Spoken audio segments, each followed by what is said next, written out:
And we are live in the headquarters of the D.I.A, the Dimensional Intelligence Agency. You two received a phone call to report to Director Hernandez's office.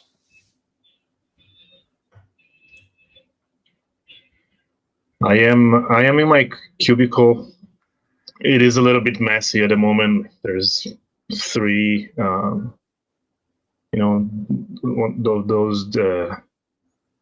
a couple of coffees that you can throw away after phone cups. And I'm like, I'm messing around, like pushing apart some trash. I open up a drawer, look for something, can't find it, close, stand up anyway, just make sure my tie is well tied. So I look the part and leave my cubicle, making my way to the chief's office.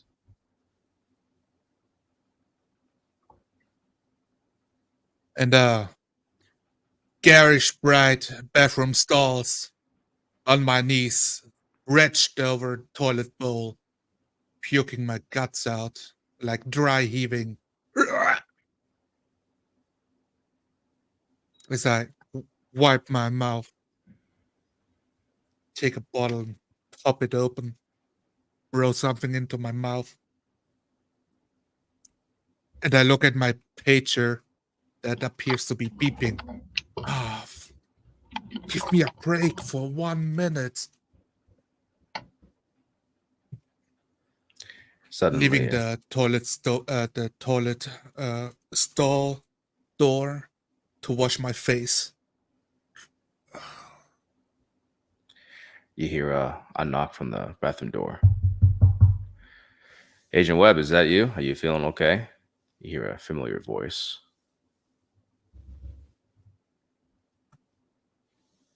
I'm fine. Yeah, I heard heard you making some noises earlier. You seem to be feeling a little ill again.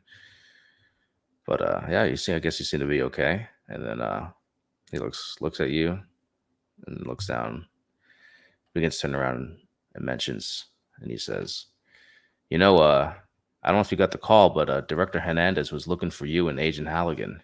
I think you guys should go. You guys should go look, and I'll be talking to you a little bit about case matters afterwards.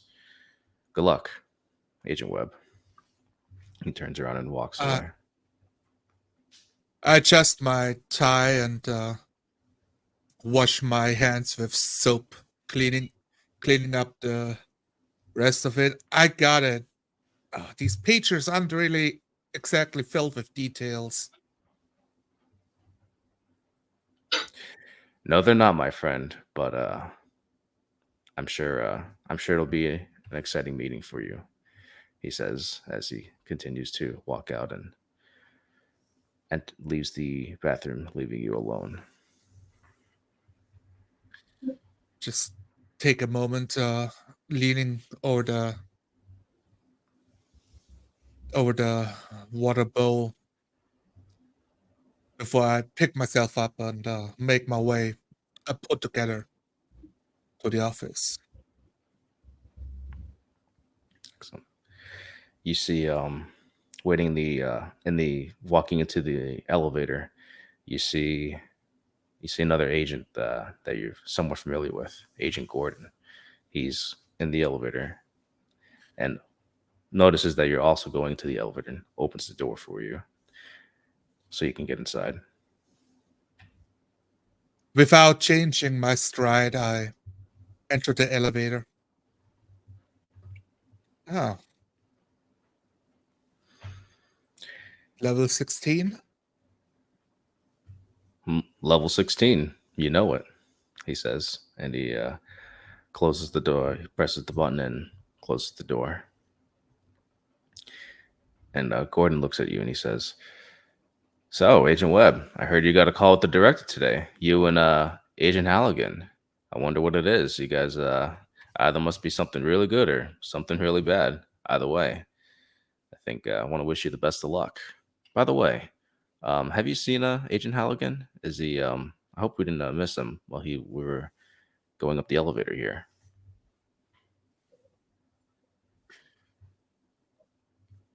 Halligan has been around, but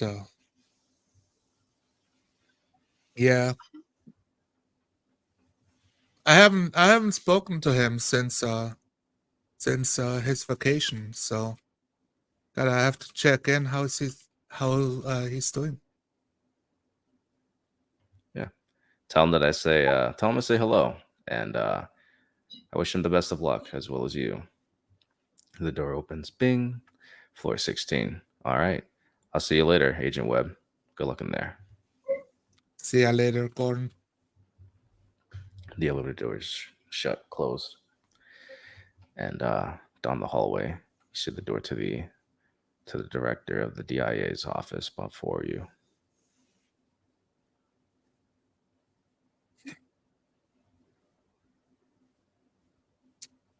Kurt nodded before letting myself in. Come on in, come on in. You hear a voice, familiar yet authoritative, on the other side. Director, closing behind me carefully and standing at the ready. Agent Webb, good to see you. He stands up and reaches out his hand to give you a firm handshake. Good to see you. Good to see you.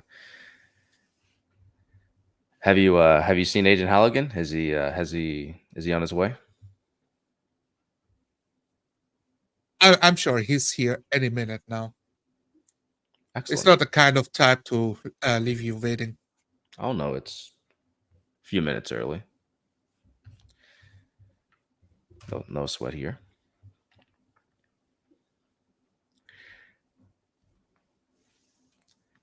You hear you hear another doorbell. You hear the elevator ding again. Some people get off the floor and shuffle through the hallway.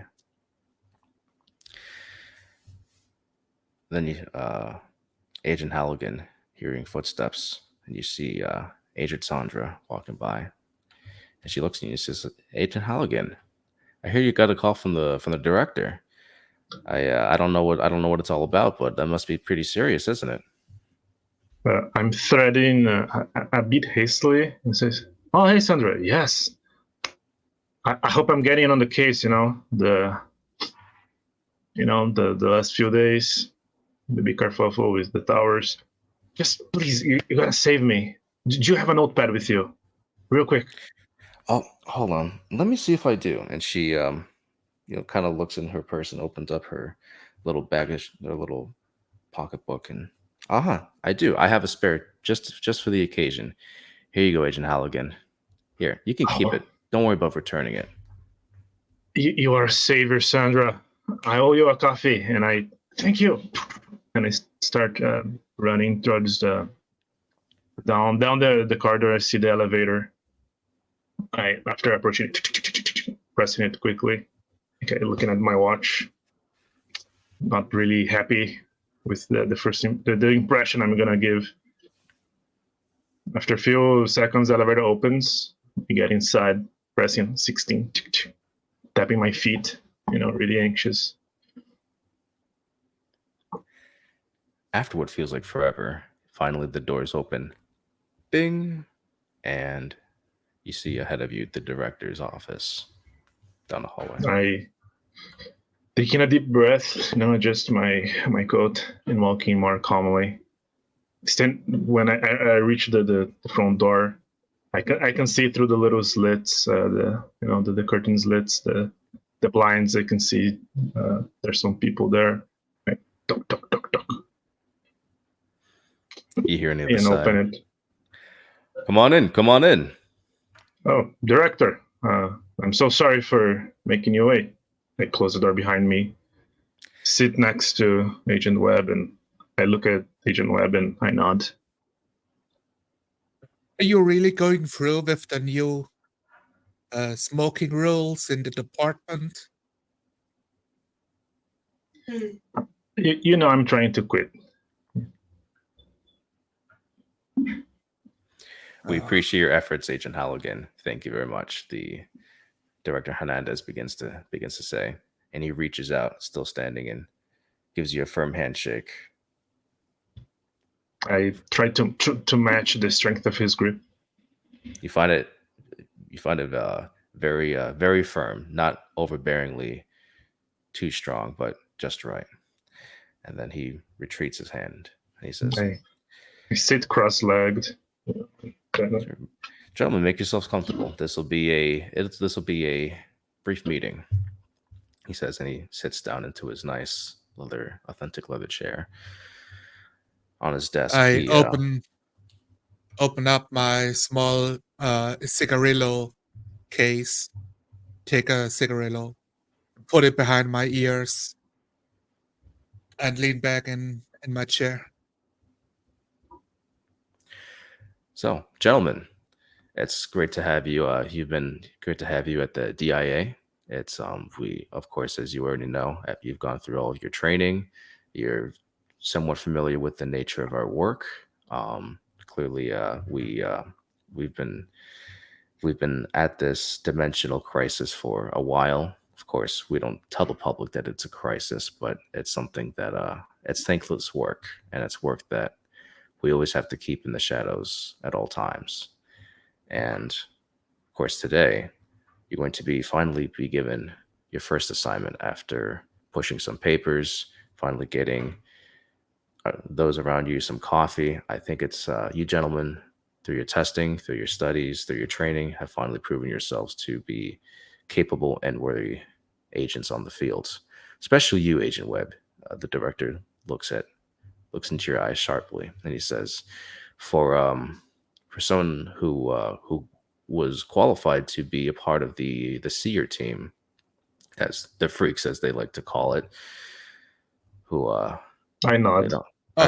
Our staff members who give us great detailed information out in the field.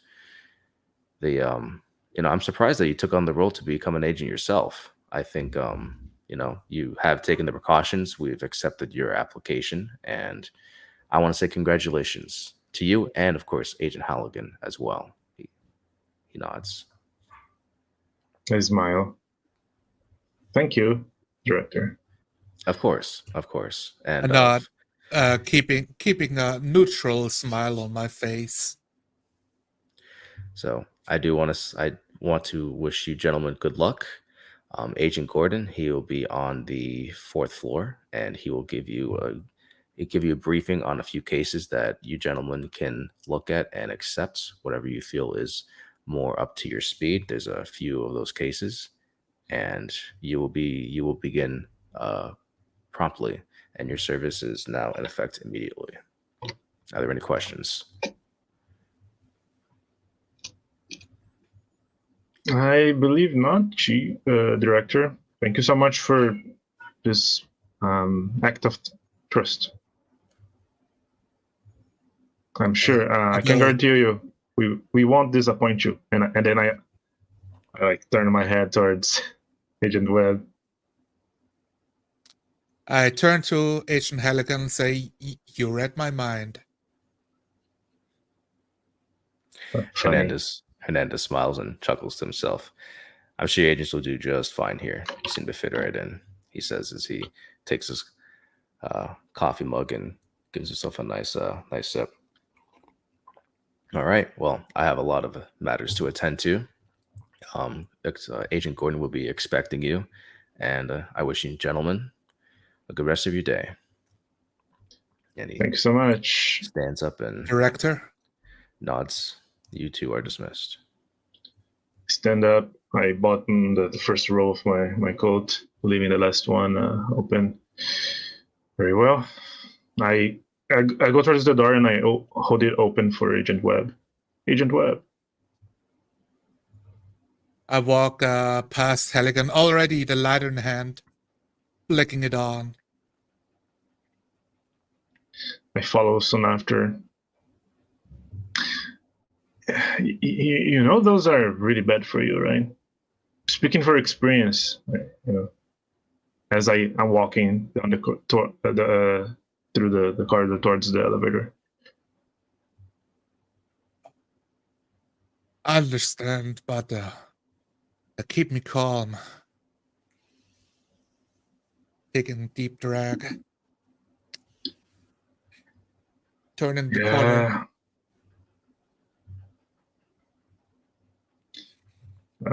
Continue on walking. I press on the elevator.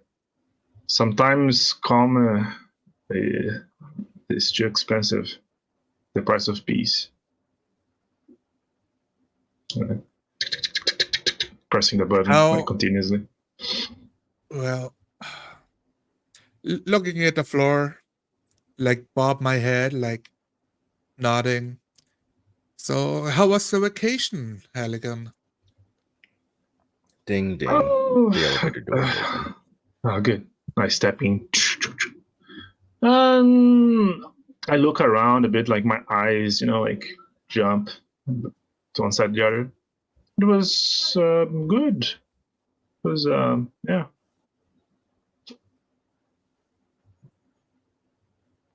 Nod. Entering, leaning against the side mirror inside the elevator, expanding the room bigger than it has to be. Elevator's doors closed. If you don't want to talk about it, that's fine. It's I mean, I don't mean to. I'm sorry, Itch. I should not ask such private matters at the workplace. I'm standing like in front of you, or just looking you over my shoulder.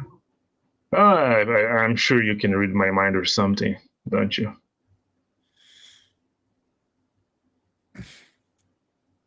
Well, I try to actively avoid that kind of stuff.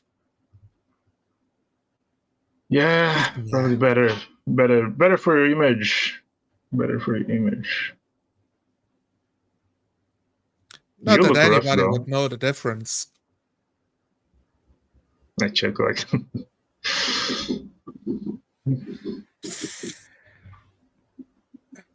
And then suddenly, ding ding. 4-4. Step out of the elevator, waiting for Webb.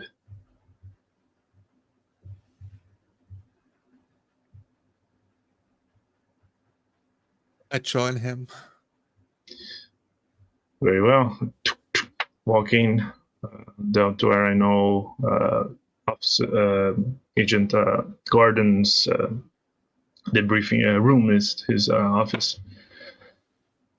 I get to one of these doors has the larynx. A Gordon. I just open it. I don't even knock at the door. Agent Gordon. You don't hear anything, but seemingly just at the right time, you hear a voice yell from across the hall. "Hey, Agent Halligan, Agent Webb!" You hear, and behind you is Agent Gordon. He's got a bunch of files in his hand. He's clearly his tie's a little messed up. Has a copy that he's trying not to spill, rushing hurriedly to his door. "Hey, sorry, I didn't hope I wasn't keeping you guys waiting for too long. Here, come on in," he says, and he opens the door and holds it open for you and Agent Webb.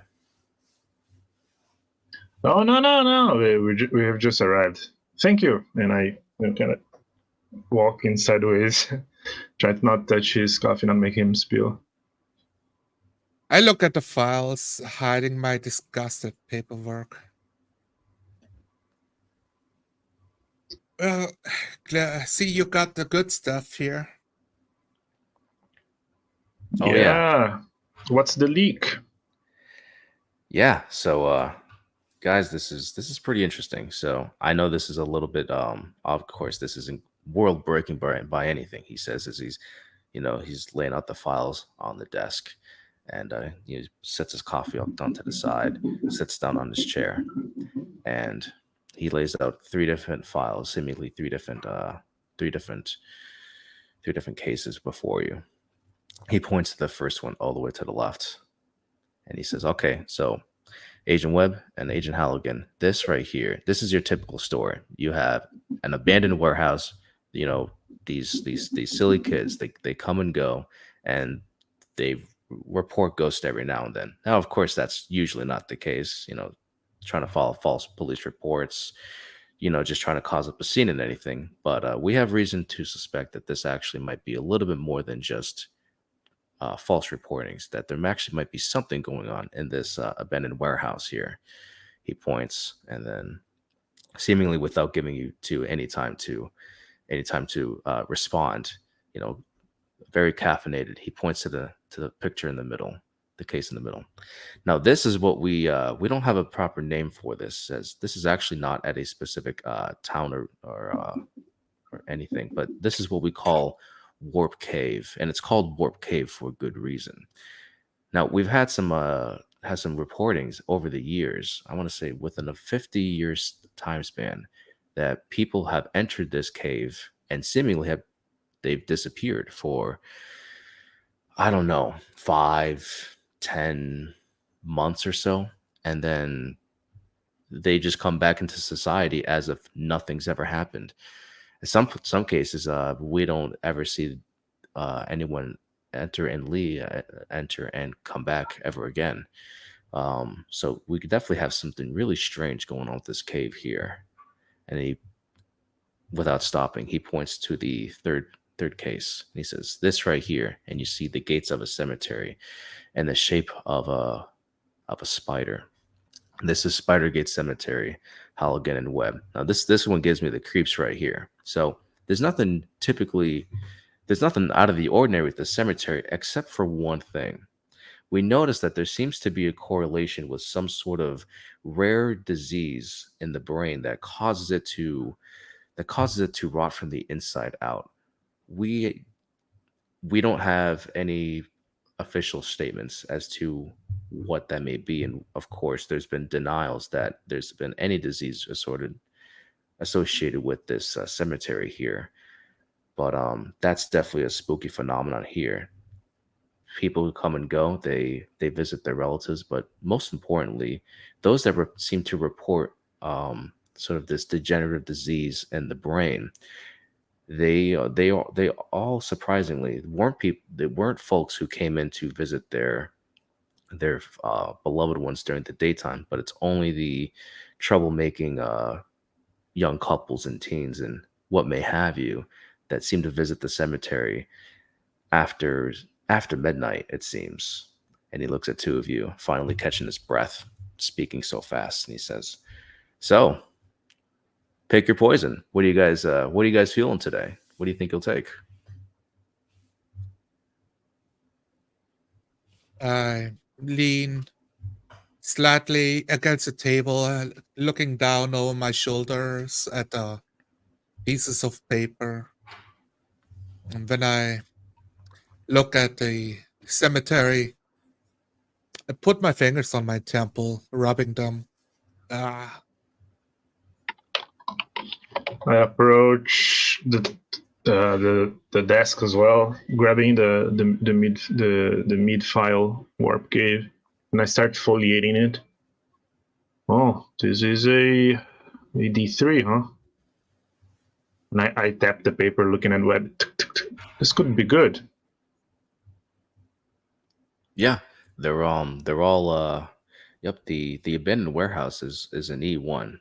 The warp cave is an E3, and the Spidergate Cemetery, although it was classified as an E5 a few years ago, they actually brought the threat level down to E3 as well.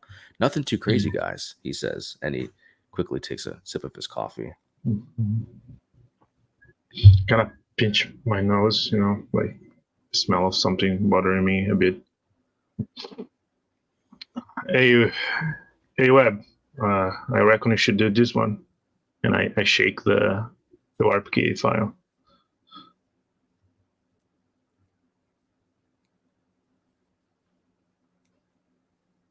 well, I do not really have a preference. Let's get this over with.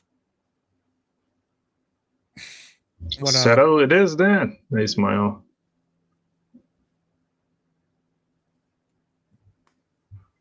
Sound good to you, Gordon? He, still mind buzzing. He, interrupted by thinking of a million things all at once. He says, I'm sorry, what did you guys say? What case did you want?" His attention a little scatterbrained. I flip over so he can see the warp cave file. Ah, Warp Cave. Warp Cave. That's interesting. That's the one that I would have picked. That sounds like a lot of fun. He says, and he withdraws the abandoned warehouse and the Spidergate Cemetery case, and he sets them over to the side of his desk. All right, excellent, very good, very good. Very very caffeinated. And he says, "Well, I'll see you guys whenever you come back. 5 months from now." he he laughs to himself, trying to make light and heart of the situation, but also acknowledging potential danger of what may lie ahead. I approaching the door, open it. Well, extra vacation, Garden. Extra vacation. I open it up.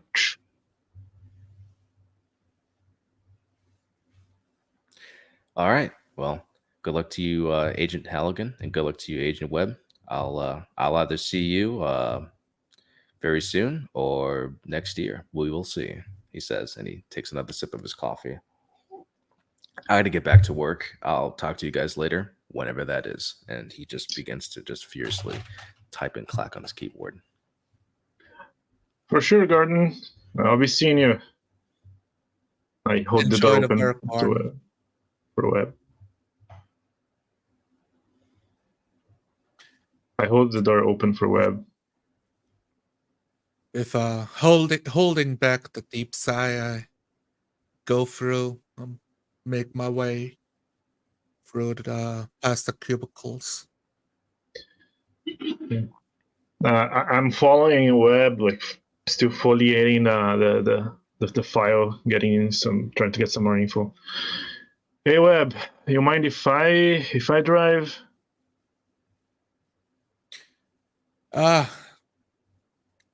Don't mind if I do. That sounds good by me. Wonderful.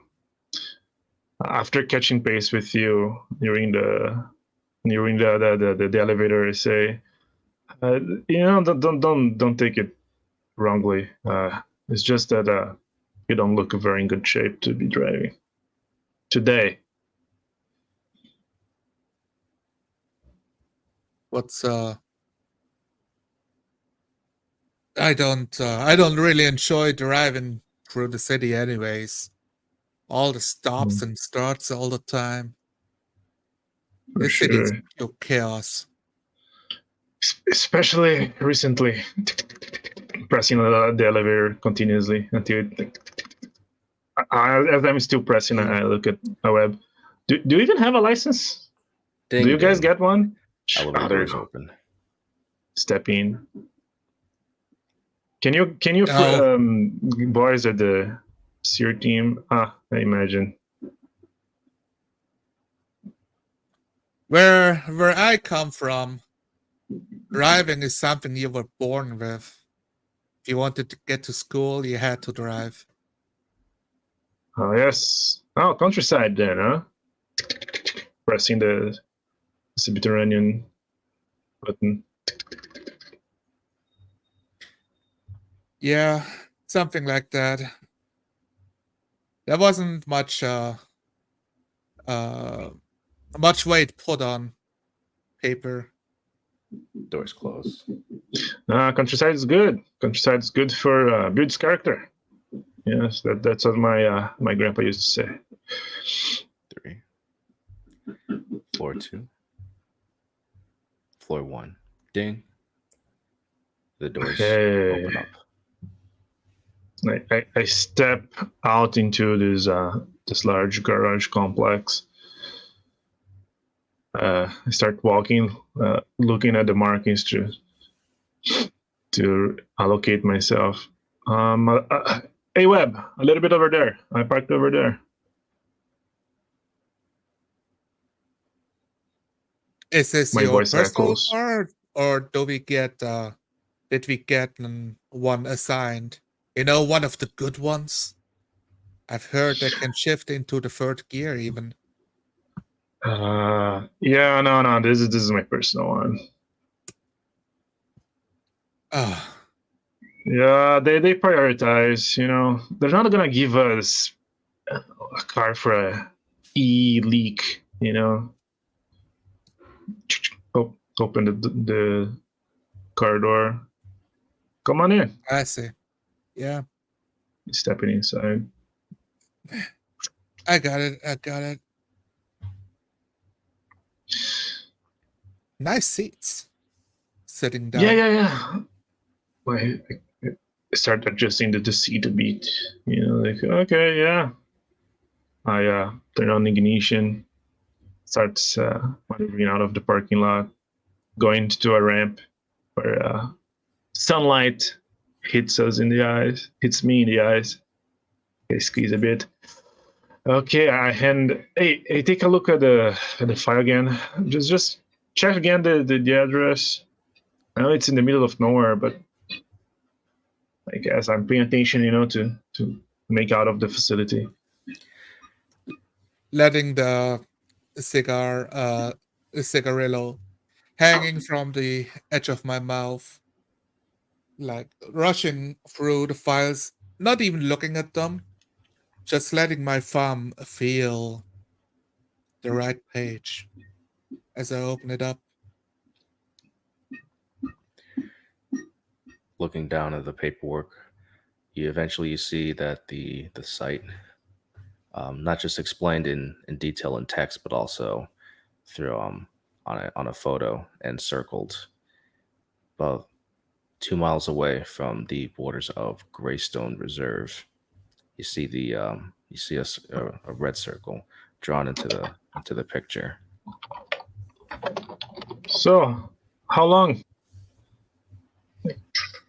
Driving Uh, in traffic already. Greystone Reserve. It's pretty far away. We're gonna spend like the whole day driving basically to get there. Of course. Okay, you know what? I make a weird turn. Like, I'm gonna grab something to eat. Then I'm not raw dogging this with an empty stomach. Absolutely. As long as we have the city cuisine available to us, we should grab what we can before it's only diners and Yeah, egg. I no. don't know, like egg bacon Leave it with me. sandwiches. I know a good place. And I drive to a drive through a, a chain that I like very much.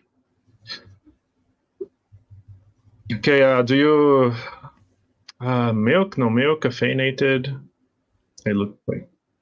Do you? Making sugar. That hits the spot. Very well. By the way, can you open the window? I don't mind you smoking, but I'm trying to stop. Trying to quit. Yeah. I kind of, lean a bit with my nose to my window as well to not catch the sun, and make my way to the drive-through to get the food and then proceed to Greystone Reserve. What even is is this a fast food thing? I've never heard of this store before. Letting my arm hang out of the door, out the window door, out of the window. And yeah, this chain just started. It's pretty good, and the price is decent.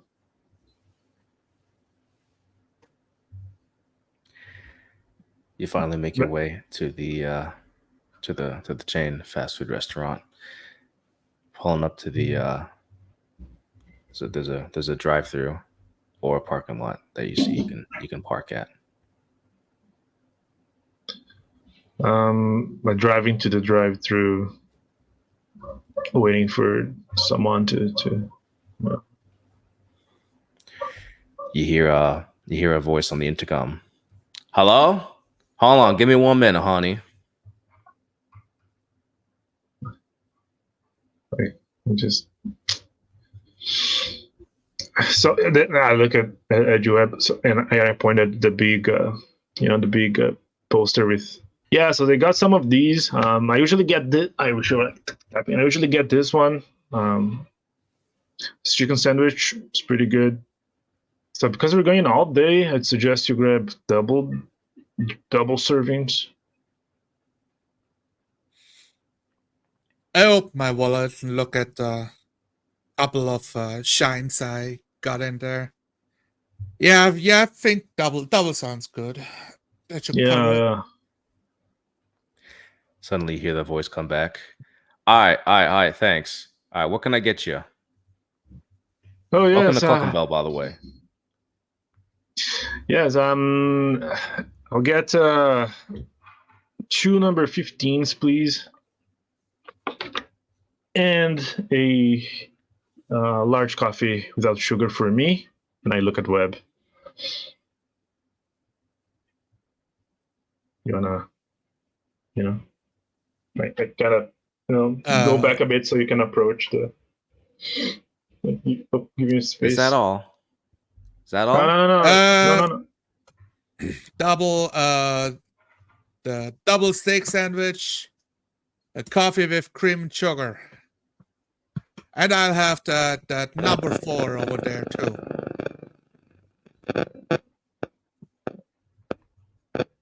Now Okay, that's all. I heard you got a 2 number 15s, large coffee, no sugar, double steak, coffee, milk, and sugar, and a number 4. Is that right? Perfectly correct, ma'am. Pull up to the Yes. window, please. That'll be $23.99. Very well. Pull over.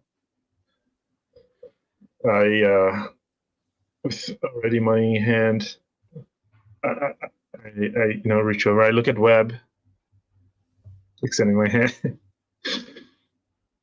I take a tenner and hand it to you. We'll sort this out later. I reach over, give her the money. Already What's expecting there to sort out? Thank you, I honey. ignore. She takes the money and puts into the cash register and does some calculations. You hear ching. The receipt starts printing out. Someone delivers 3 bags of food, it seems. She hands you the money, hands you the receipt, and hands you the bags. All right, thank you for coming to Cluck and Bale. You two come again now. Thank you so much. And I give a warm smile and drive off. Like, we will sort out exactly what the right amount of money for. Anyway, I got this. You got to drive. Okay, yeah. Just hand me my coffee, please. I can drink and drive. Just coffee. Look at the dark coloration. I hand it over to the agent. Grab it. Like, can you smell it? Like, oh yeah. Like, sip a bit. Take my plastic stir stick.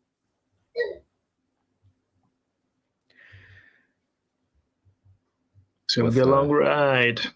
With coffee in hand and consuming the substance, you two are now caffeinated.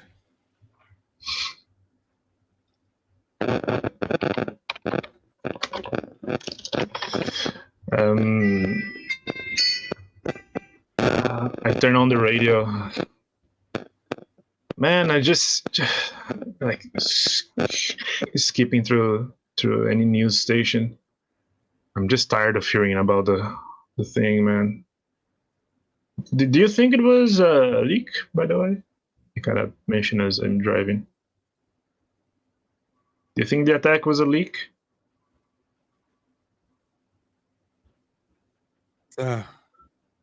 It's hard to tell. I don't know if it's something I should really speculate on, but the agency has been on edge ever since. What did the freaks say? Like, cause I'm like very paying attention to the road, making turns. Haven't they like seen anything or done their weird voodoo thing? they've asked for like the whole floor 9 to 12 to show up for briefing. Like Huh. all 3 of them. That's weird, huh? Yeah, might have been. Yeah. Turn on the. Find some music on the radio, please. Like lean over, push the button, twisting the knob gently, scratching. Mm. Playing Can't you some country. intercept? Can't you intercept radio waves with your mind? I'm sure you can find a good station. That's not how it works. I'm not just like a wavelength, you know. How And does even it if I work? do, I don't read its number. You hear static as you turn the dial, finding radio stations, and finally you come across a handful of them. One with classical music, one with heavy metal, one with some classic rock, pop music, and rap. Oh, go back. Queen. There was Queen. Queen was playing. Go back. I keep going to the rap, and I'm like, that's more my style. I take my Oh, eyes yeah. out of the road. The You car listen to bumps to rap rap? music.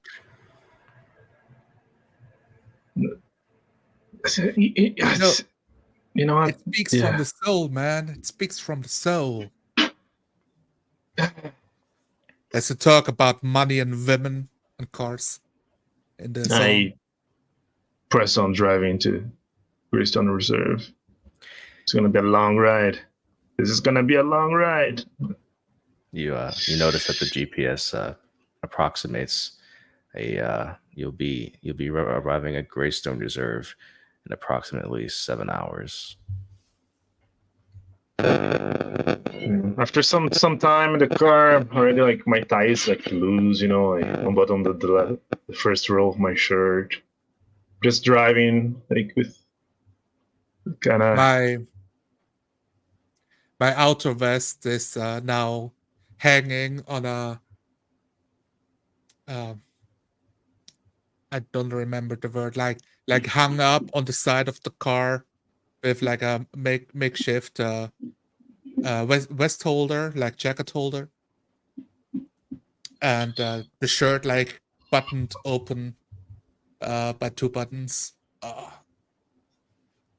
yeah, man. This weather, huh?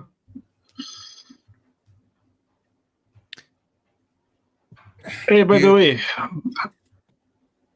have you ever witnessed any leaks yourself? What's the highest leak you've seen? My mouth is a little agape, you know. I'm visibly, you know, a bit bored.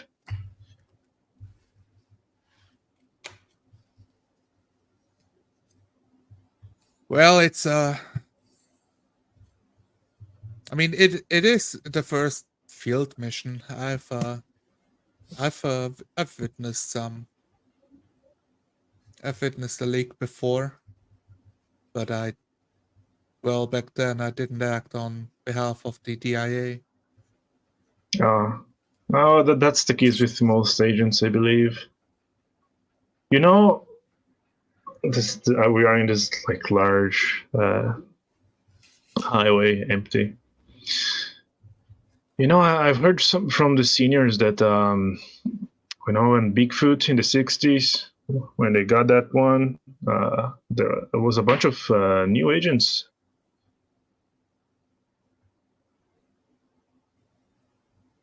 Oh, really?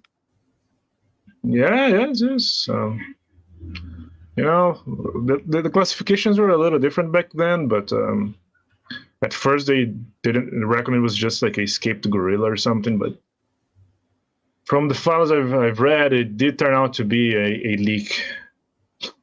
this time dislodged creature, lost link or something like that. They had to neutralize it, of Wow. course. Ah, that's a bummer. I do remember Agent Brown telling about his partnerships with the MI6 over at England, encountering Loch Ness. They shot that beast down, of course. I scratched my chin. Man, I wonder if you could barbecue that. Do you reckon Oh, it tastes like fish or like an alligator? I think alligator would hit it pretty close. Yeah. Yeah, the manual says not eat anything, but man, sometimes I wonder, like, what do these things taste like? Like, it's a flavor from Well, a whole other dimension. however it tastes like, you should probably go with Texan barbecue sauce, though, to really get the flavor out of it. Yeah. Oh, by You the know, way, the rubs. give me the other sandwich I left for later. I'm getting hungry. Hand me I blue, reach please. for the back seat, rumbling with one hand on the car seats, grabbing the right one and handing it over. Oh, thank you. Like, with one hand, like, kind of open the wrap. You notice that GPS says that you are 3 hours away from your destination. There's a different. After a while, there's a different song playing now. The shirt is completely open now. My hair is a bit messy.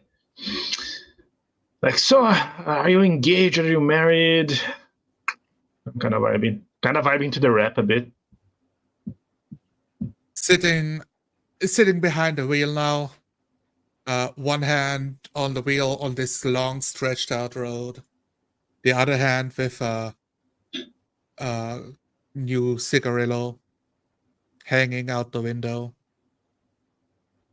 I didn't really think that much about marriage. Now, nah, it's not. It's I'm like with my feet on my feet up. Like, I'm kind of resting a bit as he drives. I kind of launch over to you.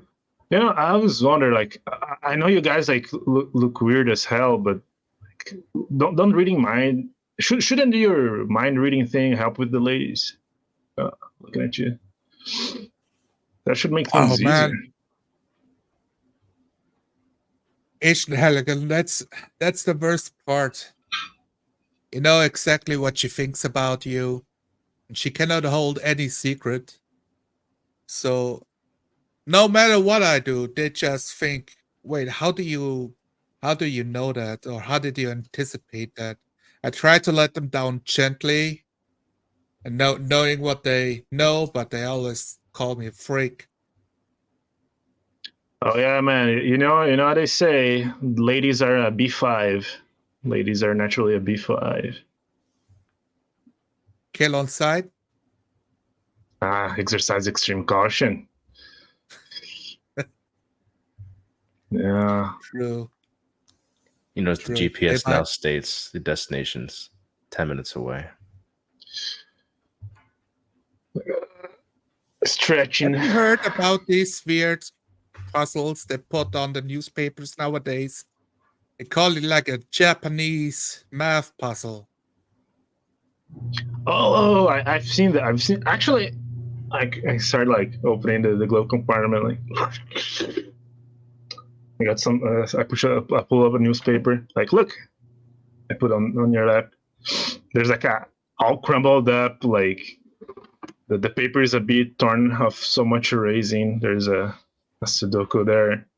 Yeah, man. Like they're tough. Really? Yeah. But why would you like solve an equation if the answer doesn't mean anything? Nah, man, it's just to kill time. I don't think there's any higher meaning to that. I'm starting like to bottom of my shirt just to get a little bit neat. Yeah, We- no, it's just. I mean, killing time is what we do anyway. Most of the time, literally, we kill I time. feel you. Sometimes it's a lot of hurry up and wait, show up and do nothing. Oh no! I mean, like literally killing time as the embodiment of time. I've heard sometimes they crop up. New Year's Yeah, usually. there's. I think I see an outcrop of a town over there. Should be close. You see a Yeah. you see a wooden sign passing you by. It's hard to make out at first, but it finally says, Wait. I'm slowing down. Don't worry. No, Greystone pull over. deserved. Pull over. We have to look the part when we get there. Can't let civilians see us like this. I look down. It's like, oh God, you're right. You got that deodorant like turning over to the side road. Yeah. Scrambling through to the mess that is the car. Hey, oh here. I toss over as I'm like getting all neat again. I pull out my like a pull out comb that extends and do my hair like at the rear window. I can finish driving. You finally see Get out of my chair, using the moment to stretch and read what the shield says. you finally driving forward.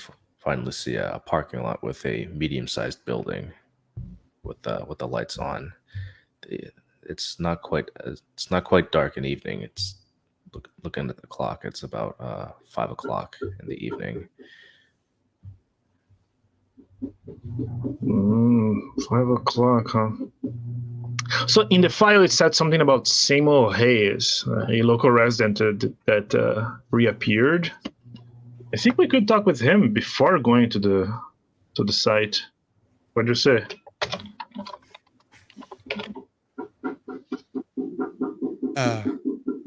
Yeah.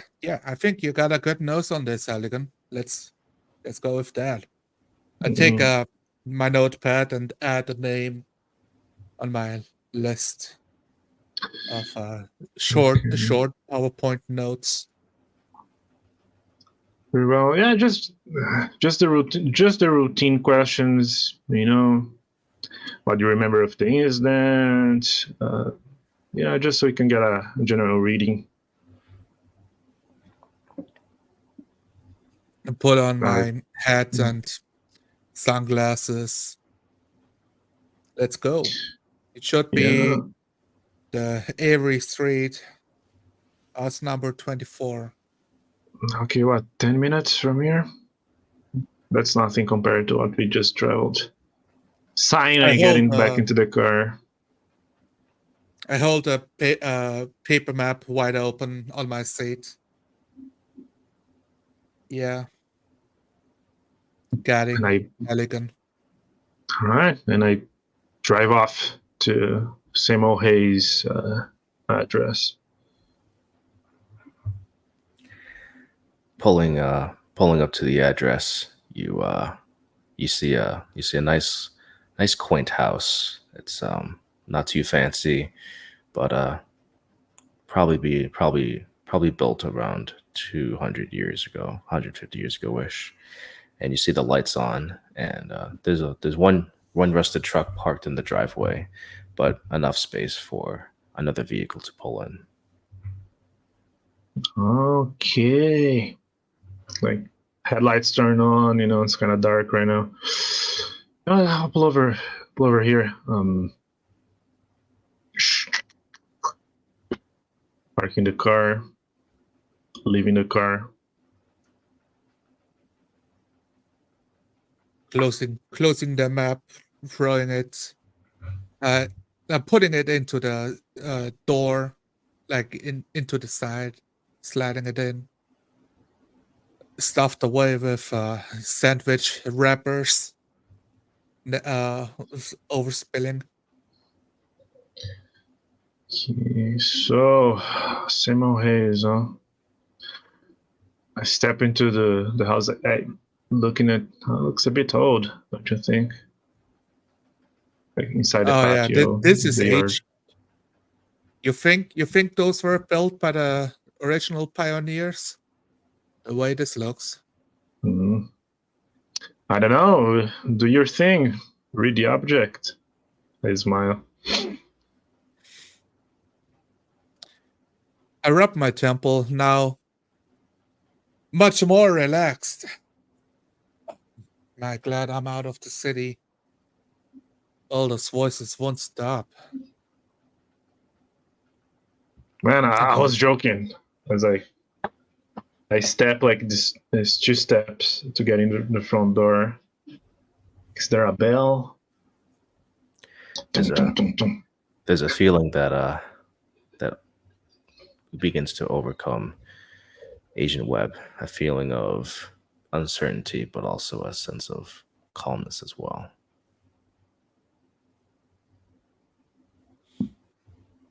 I relax my shoulders and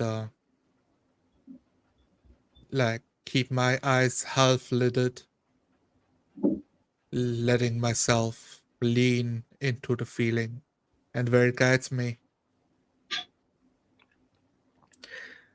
70% roll.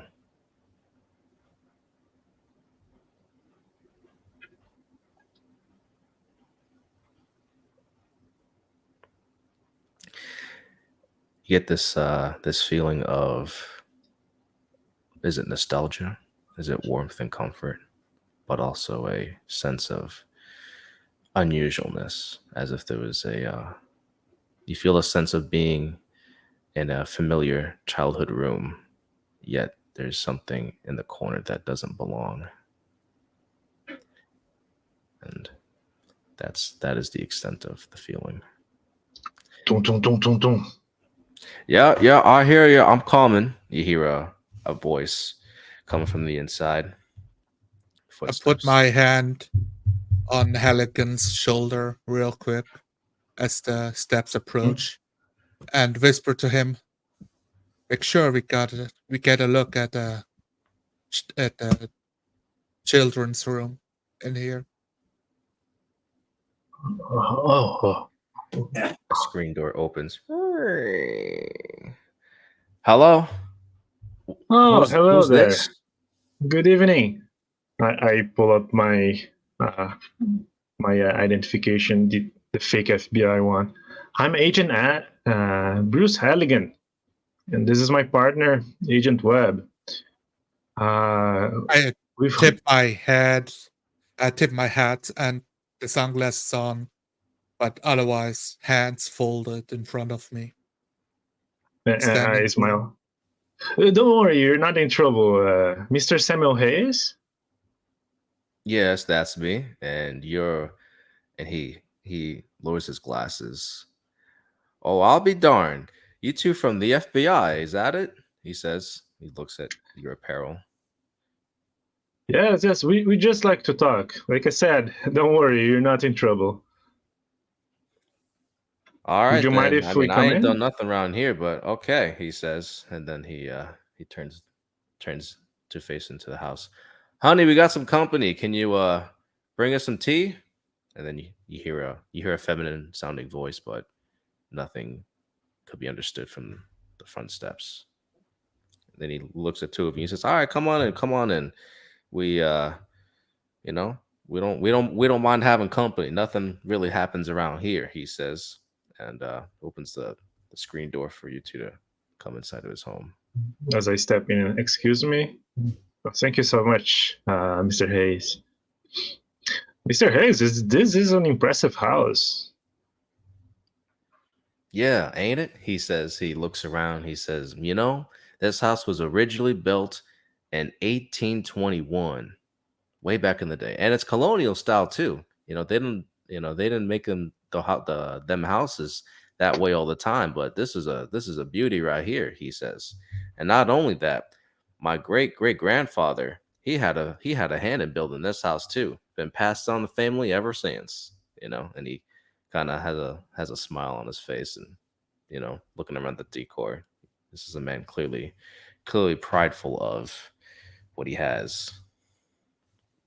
Oh, that's letting wonderful. uh, letting Halligan take over the conversation, using my sunglasses to a bit more to scan around the room without without being overly noticed.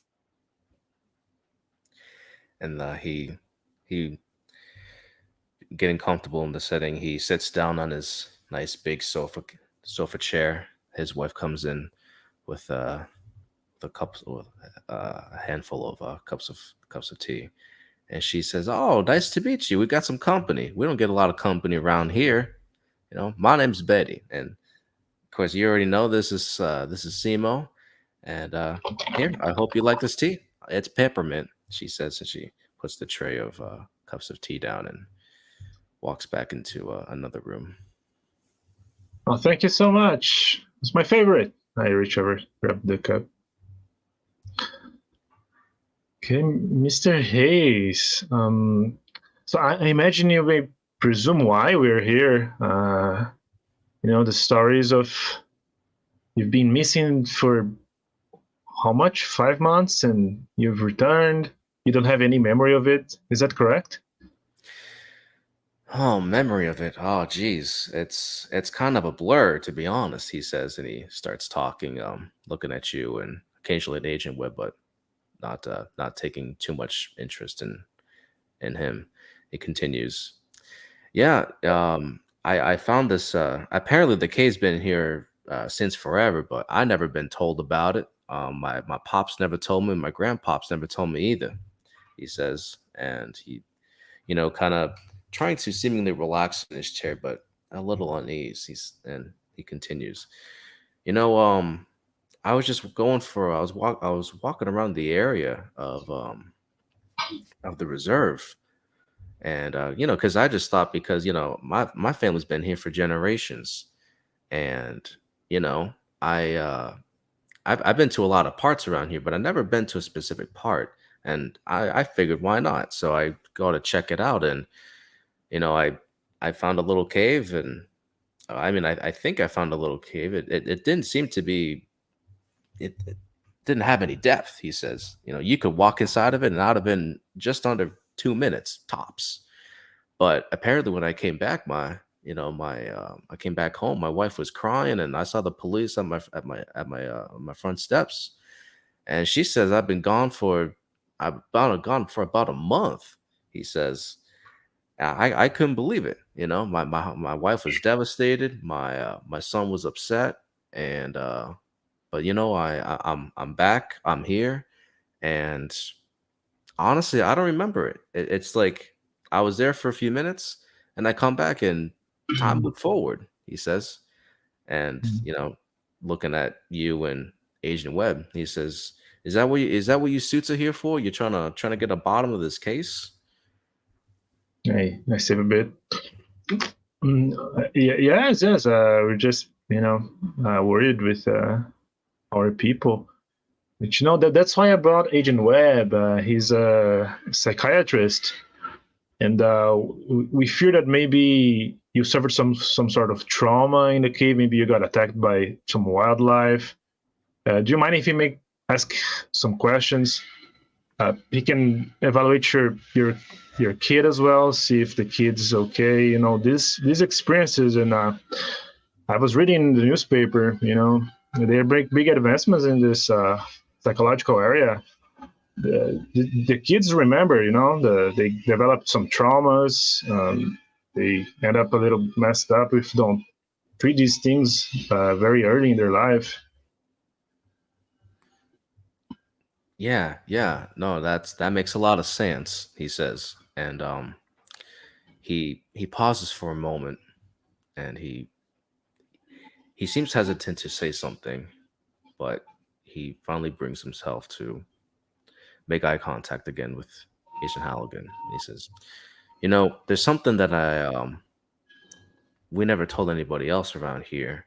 And I mean, we've had suits come to our place before for questioning, and I didn't say anything the first time, but I think there's something that I want to tell you, Mr. Halligan and Mr. Webb. He says, and he he leans in and he says, I don't know how we found it, but I I discovered that my son Timmy, he I don't know how he got there, but I think he went into the cave, he says. But the thing is, I don't he didn't disappear, right? Like the disappearings.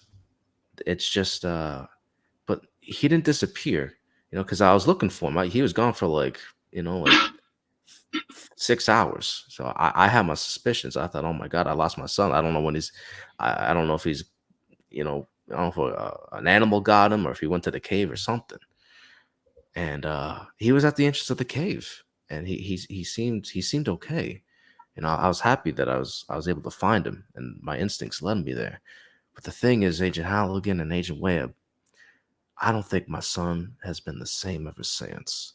You know, and he looks off into the distance at a picture of a family photo, and he looks back and he says, "You know, I know that's Timmy, but at the same time, it doesn't feel right. It doesn't feel like Timmy. You know what I mean?" He says, and he's not the same. The things that he's into, his interests are different.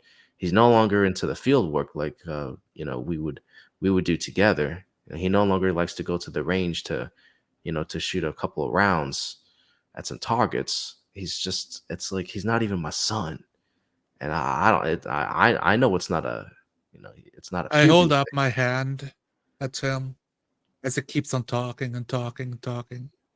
And I say, taking off my sunglasses, looking at him with my green eyes, I say, do not worry, mister. I'm a professional in the field. If I might have your permission, I could have a chat with your son. Make sure he's all right. Nothing, we don't need anything formal, something like that, but a quick talk can help a lot to process what has happened in the past. We Sure. don't have to use the big words like trauma. Most experiences children overcome with ease. You would be surprised how resilient you are. All right. If you And think I that's give him a smile. that's a step in the right direction, sure. I nod along, trying to make Ebb sound more authentic. Sure, sure. And then he leans up his head and he says, "Yeah, Timmy, come down here for a second. I got a few friends for you to meet." Takes Uh, a second, and you hear footsteps on the second floor, making their way down to the stairs.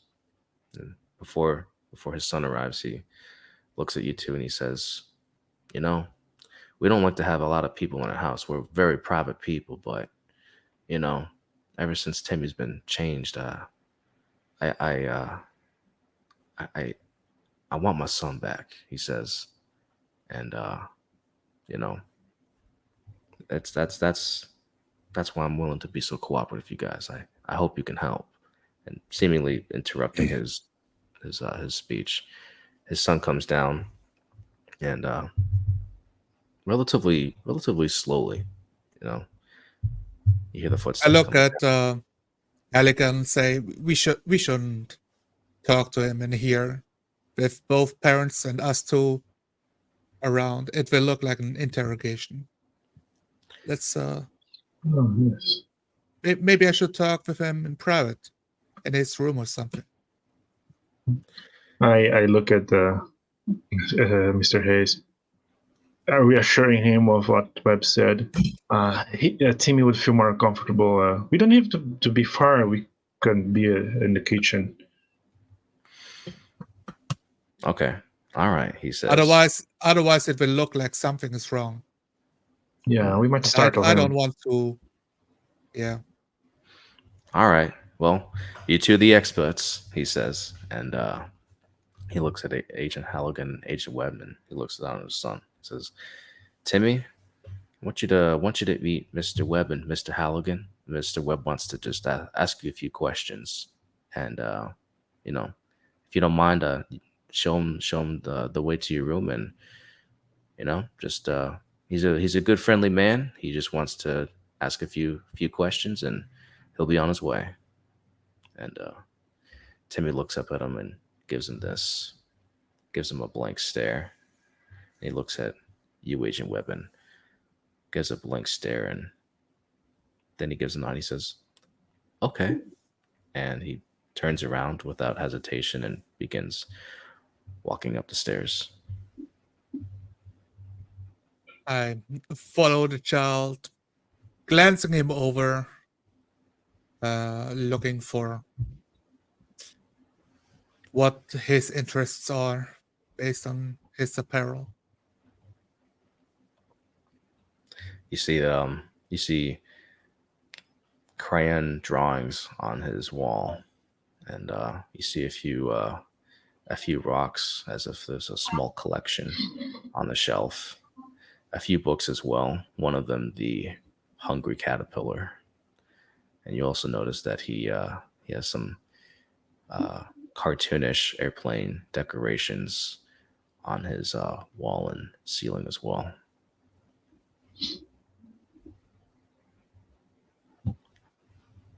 I see you're quite a archaeologist here, stepping over the assortment of landstones. Mm-hmm. He says, and I like to collect stones now. He says, and then he looks at the other things in his room, the airplanes, the crane drawings, and he says, "But I don't like those things anymore. I like these rocks now." And he looks at his collection of rocks sitting on the shelf, and then he looks up at you and he says, "Do you like to collect rocks, Mister Webb?"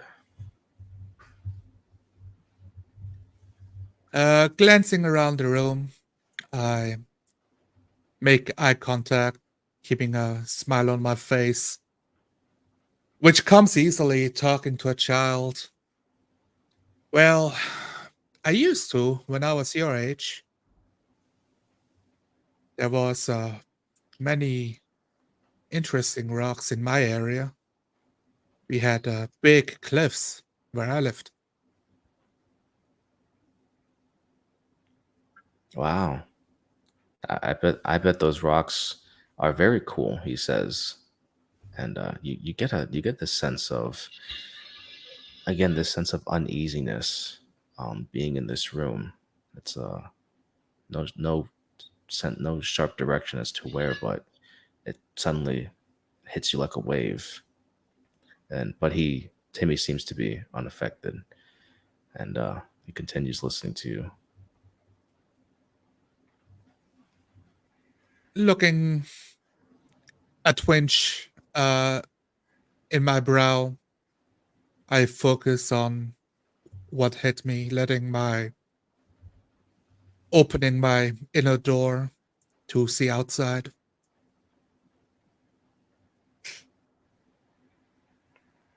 Outside, you see the sun has already begun to set. The sky is a bright orange and yet pink and purple. So some clouds in the far off distance. And I say, "So Timmy, have you been somewhere interesting recently?" I talk, but I keep my my senses open to the sensations going through the room. Nothing out of the ordinary, he says, and just kind of walking in the room, pacing a little unaccustomed to having conversations with strangers, but still cooperative. And he says, "No, nothing really different on the reserve. I mean, I'm home. Sometimes we go to the reserve. I help Papa with his work. Sometimes I walk around in the woods. I'm not supposed to, but sometimes I like to. And yeah, and again, a sense of uneasiness kind of comes your way. I look around at what appears out of place in this room. Speaking to Timmy, saying, "Don't worry, Timmy. Your little excursions are secret with me." He looks down and he thinks for a moment, and he says, "Well, I mean, I guess there's one thing I never told my mom and papa," he says. "I'm not supposed to have pets. You know, we used to have a dog, but he was old. Buster he was a good boy, but ever since, no pets, no dogs, no cats, no fish, no birds, no nothing. But I never told him, and it's really good at it's like a chameleon. I don't know what it is. Can you keep a secret?" he says, and he kind of looks a little excited.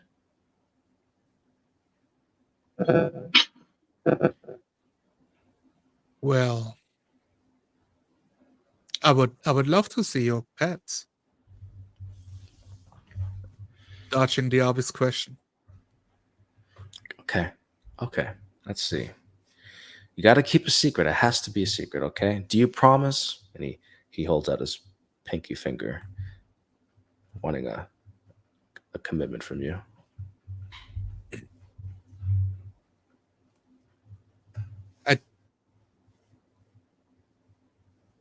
I offer my hand to him and I say, "A pet is something you should let your father know. He can help you feed him, taking care of him when you have to go to school. But he won't know it from me."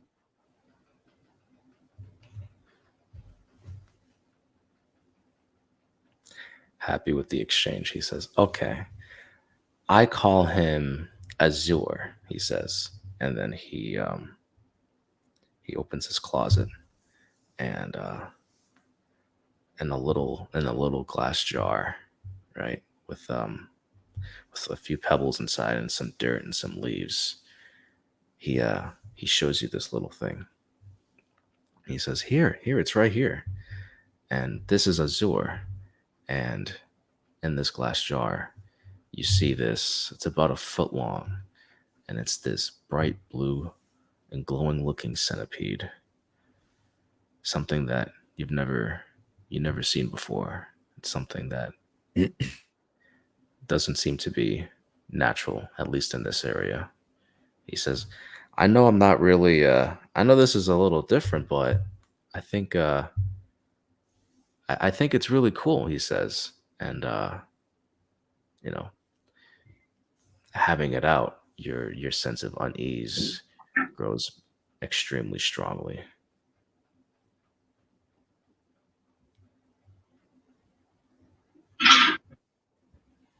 Taking, um, hunching down onto my knees, having to urge myself into that uncomfortable position with the danger sense in me. wanting to staying on edge. I look at the creature, holding out my hands to hold the jaw.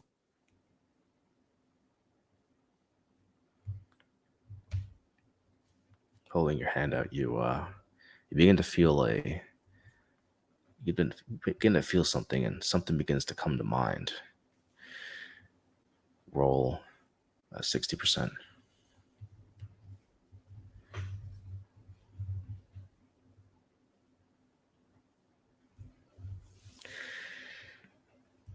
In your mind's eye, you begin to see a small figure,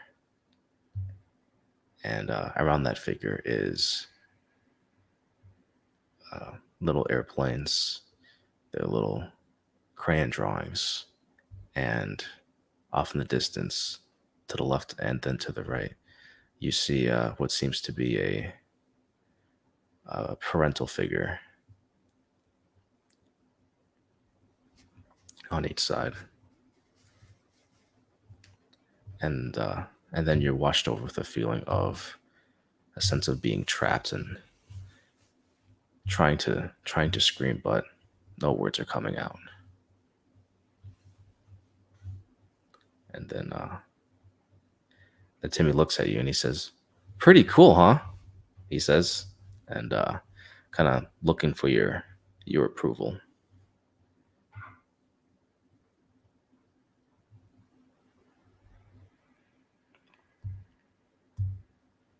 I nod slowly, the expression on my face turning to stone as I force myself to not scowl. I say, yes. Yes, now. Why would you trap a little child like this? And I turn to looking at Timmy with a stern eye. Timmy looks at you and he says, "Well, what do you mean? It's a bug. It's not a child," he says.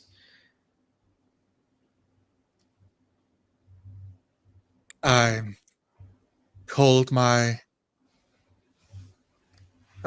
ruby necklace that is underneath my vest, and I tap the floor with 3 thuds, 2 fast and 1 slow, to reverberate through the house. Tap, tap, tap. And I say, I know that it might look this way, but people have feelings too. They're not all bugs. Speaking to somebody else that is not Timmy.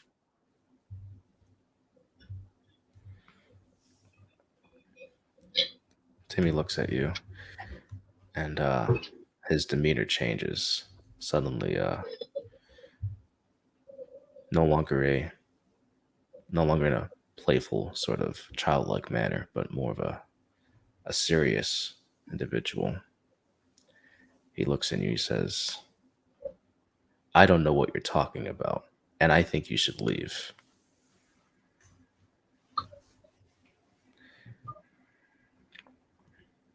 Suddenly, you hear Mr. Simon downstairs with Halligan. He looks at Agent Halligan. He says, "Hey, I'm just gonna check on my son, see if everything's all right." He says, "You don't mind, right?" I'm eating a butter cookie in the kitchen with them.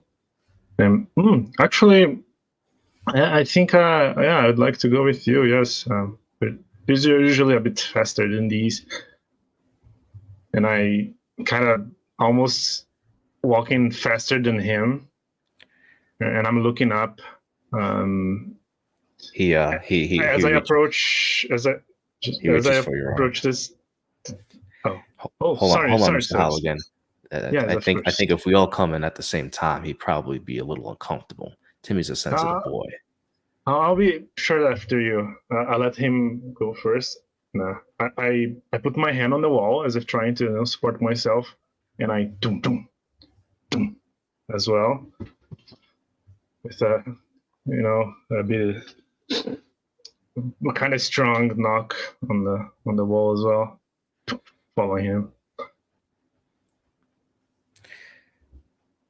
I You're look at I look at Timmy and I say,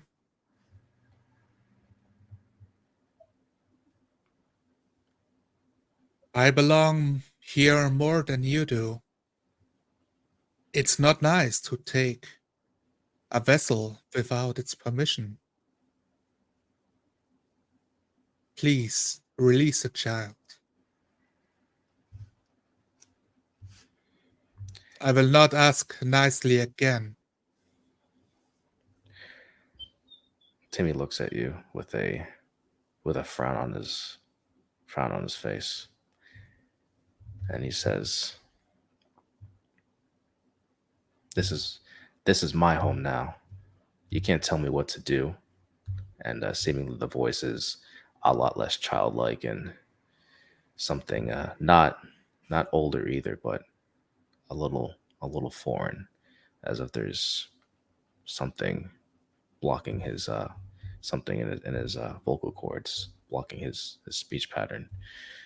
And his father, begins knocking on the door. Hey, everything okay in there?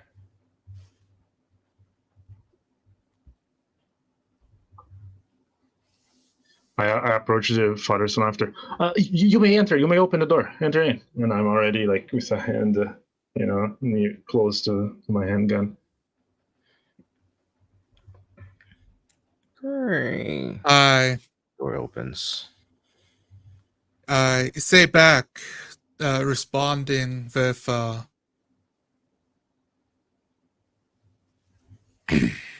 with we I'm looking at the C3 over here.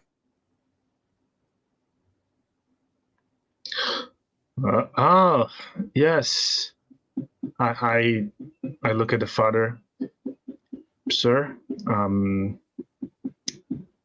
You look like a very good American here. You're a very good citizen. Something that the boys at the FBI, they don't want the public to know, but we have a communist problem in our country. We're trying to, do some mind experiment on people. We're afraid that that cave that you've been in is part of a communist attack. And I pull him a little bit like out of the, try to make getting some distance between him and Timmy.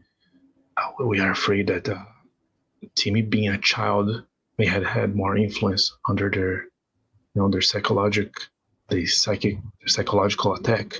You being an adult just had lost some memory loss. Would you mind if we get another team of psychologists here to try and deprogram both you and your son? And I'm looking back a bit nervous. I myself step more closer to the window, putting Timmy between myself and Halligan on the other side. Successfully moving the jar with the creature back into the closet before. Everyone else saw, keeping his body blocking it as he closed the closet. He looks up at his father and he says, "Papa, I don't like these people. They're asking me all these weird questions. Can they leave? I don't want them here." And his father looks at Agent Webb and Agent Halligan, and he says, Timmy's typically really friendly with people, but I don't know. A team of psychologists. Listen, like I said, we're very private people, and my boy's uncomfortable here. And listen, I don't think, I don't know if this is working out. He says, and he looks back at Agent Webb and the Timmy. He says, you know, listen, if you guys got any more questions, you can ask me, but I don't think, I don't think this is, I don't think this is good for my son. He says. Sir, the problem is already set in motion. I'm telling you the truth. I know you are worried for your son, and you should be worried for your son. That's what a decent father would be. But we're here to help. It's normal for him to be, well, this is a strange situation for all of us. What you told me before, and I look back at Agent Webb. Agent Webb, is this something we can hear now? I rub the ruby under my shirt and start the process of activating it, of trapping the soul inside. And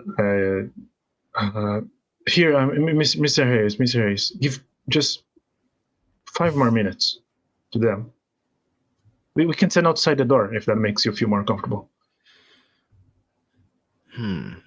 He says he begins to kind of feel a little comfortable about the situation, and he's taken notice of Agent Webb with his holding his medallion looking thing, and here's Halligan's words, and Timmy walks on over to his father and kind of puts his arm out and makes contact with him, and I look at Halligan with like extremely alarmed when Timmy moves over. Timmy looks up and he touches his father by the side, and his father looks down at him, then looks back at Agent Webb and Agent Halligan, and then seemingly his demeanor completely changed, and he says, "You two need to leave now." I look back at a Webb and I say, "It's happening again." And I instantly tackle the father, like push him outside of the room, full force, full throttle. 60% roll.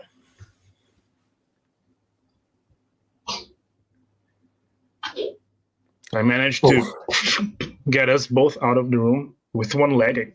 I close the door. You tackling on top of him. He begins to struggle, and he's like, get off of me," he says, trying to struggle. You are under communist mind control. Please, hear me out. And he's Come on, fighting, Webb. struggling, seemingly a little confused, but also trying to get his bearings. Commies? No commies here. If anything, you're the commies. He says he's fighting back and trying to struggle, but still on the ground.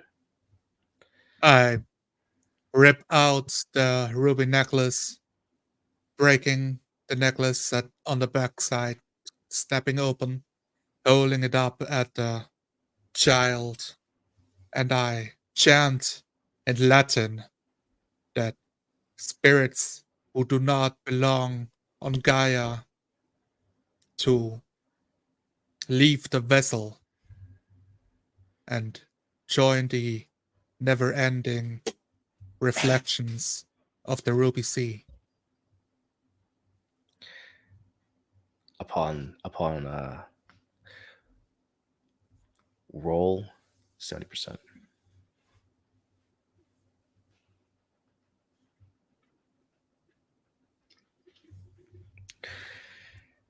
I stumble my wording in Latin.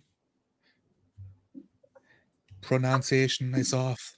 Timmy looked at you, and at first his eyes were wide and alarmed, but he looks down at himself and he looks down at you and the medallion, and he laughs.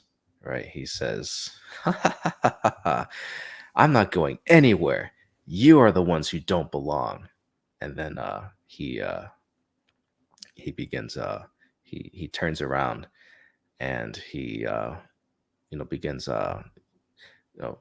trying to run, run around you and attempts to run down the hall and back down the stairs.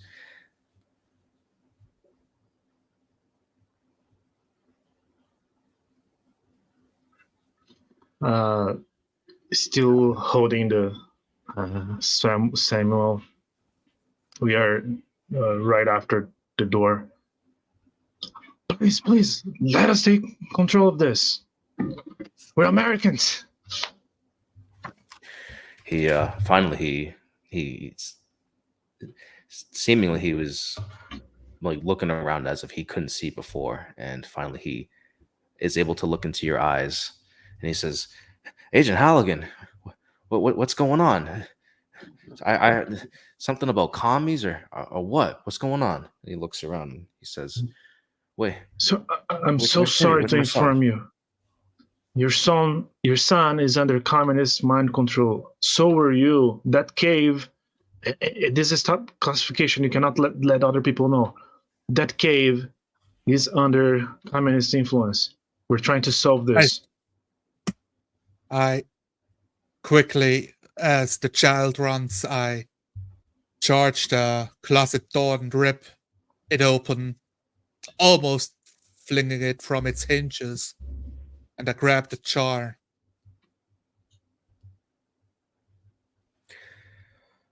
40% roll.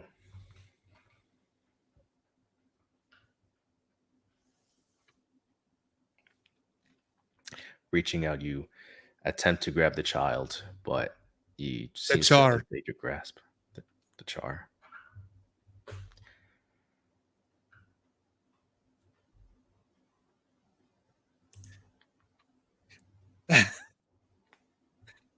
Is I'm holding the jar, and I say, "Agent Halligan, secure Timmy," handing the glass object with the creature inside to him as I like quickly move for the stairs.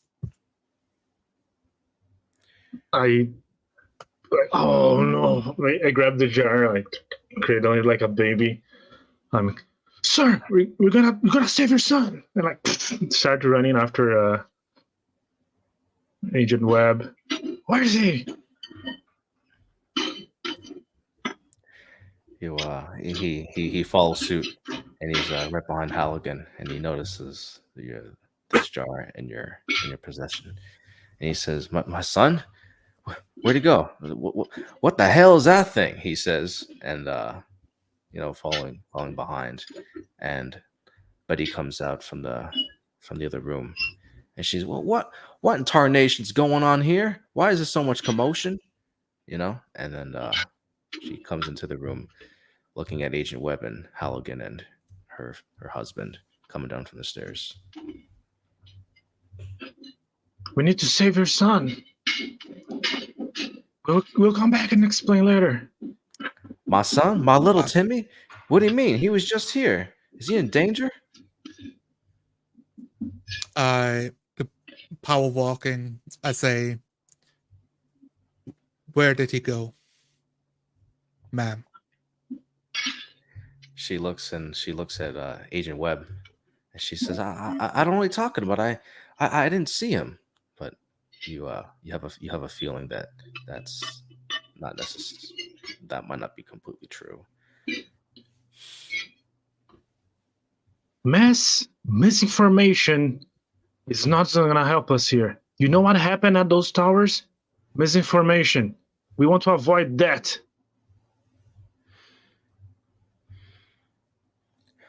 she looks around. And she says, I didn't see him, but I thought I saw one of you go out this back window right here. She says, and she turns around and points towards an open window. I thought this might be one of you suits types, but I guess you're all here. I If charge at the window as she is talking and jump through. I start leaving her. Please, Mr. Hayes, stay here. Protect your wife. We will be back with your son, I promise you. And I leave from the front door, holding the jar very, very tightly. you you hear them talking and trying to yell and ask what's going on in the distance as you begin to pursue. Jumping out of the window, Agent Webb, you fall into a pile of sticks and leaves, and it seems to be you might have fallen on some sort of a tool, and you know hurting your arm. You realize that you jumped on top of a rake.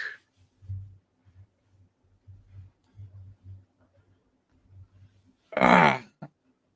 I grin, clenching my teeth, throwing the rake aside with the elbow that's scratched open, and look around wildly to where the small child has run off to, seeing if I can hear him in this calm, forgotten place in the middle of nowhere. Roll 50%.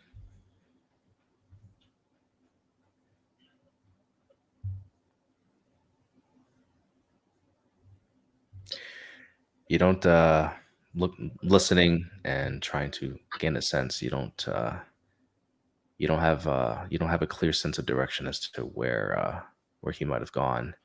It seems to be a little bit of quiet, and especially with the commotion from the house, it's hard to get a sense of direction.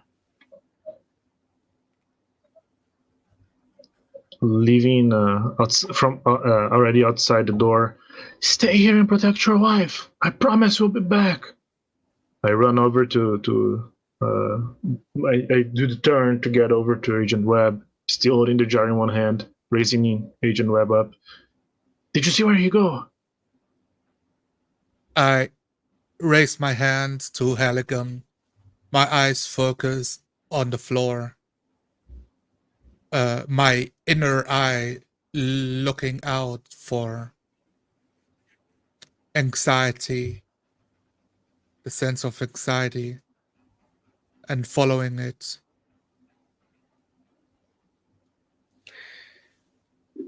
Roll 70%.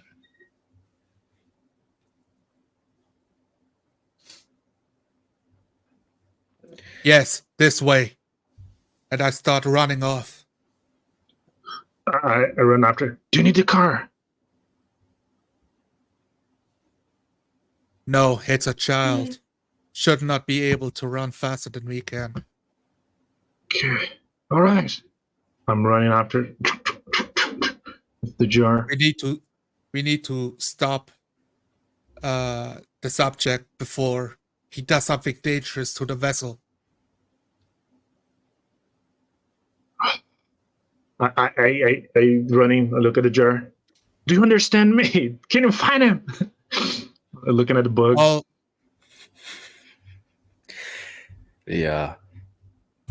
you see the blue centipede looking creature, moving around the jar, seemingly not sure if it's going in a circle. It climbs up here, then falls down and climbs up here and slides down and scattles a little bit more on the bottom.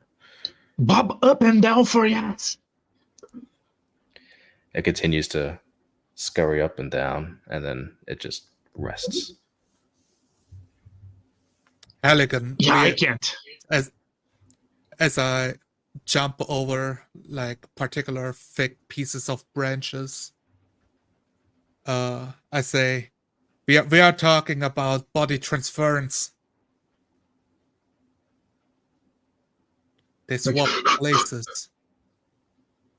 No, I think I got that, but doesn't he understand? Isn't the same mind? It's the mind of a child. Calm him.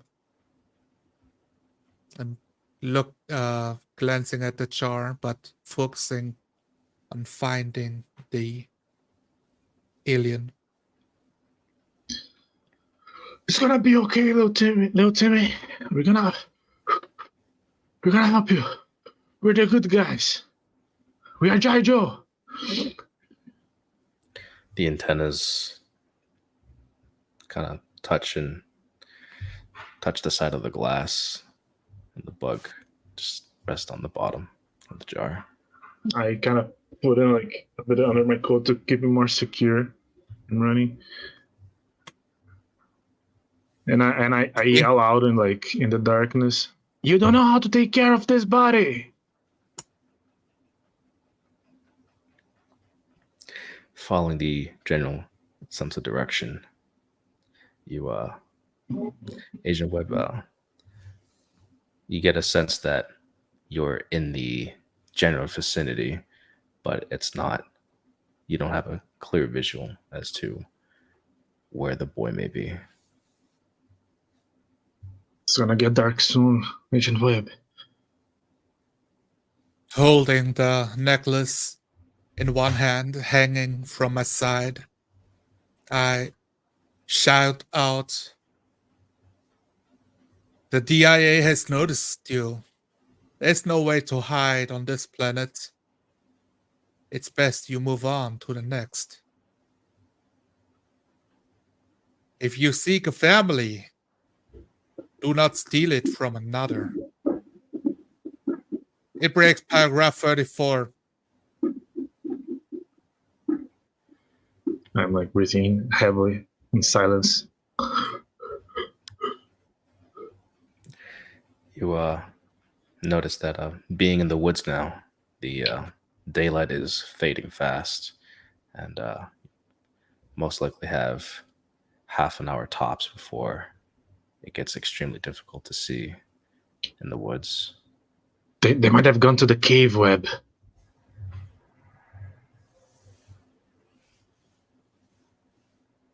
I'm looking around for more clues,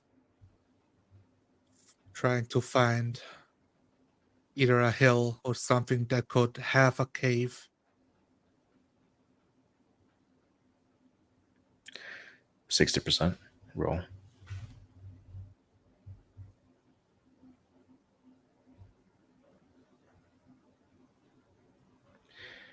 You notice that there's that the earth to the side of you begins. There's an elevation, and it looks like there might lead up higher and higher towards a hill with a possible clearing of trees.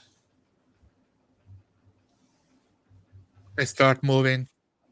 Over here, Halligan. May just follow, running. A few minutes pass.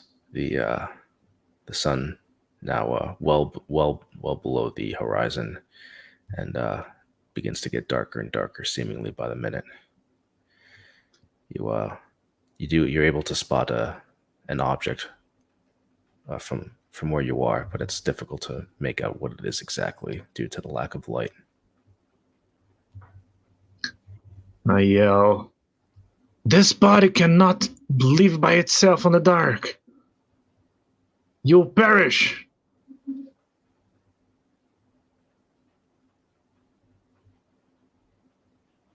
I run towards the glint.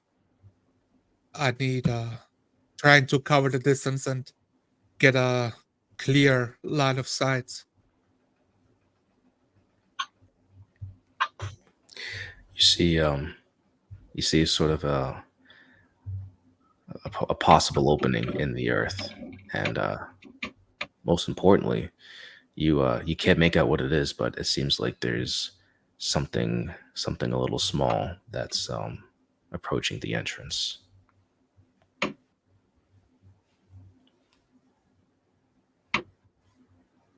Stop! I command him. The the the little thing in the distance pauses for a brief moment and then runs towards the entrance of this object. I look at Halligan I and say, they never stop. oh, wait! It's running after. If that's the cave, we'll be out of the loop for at least a month.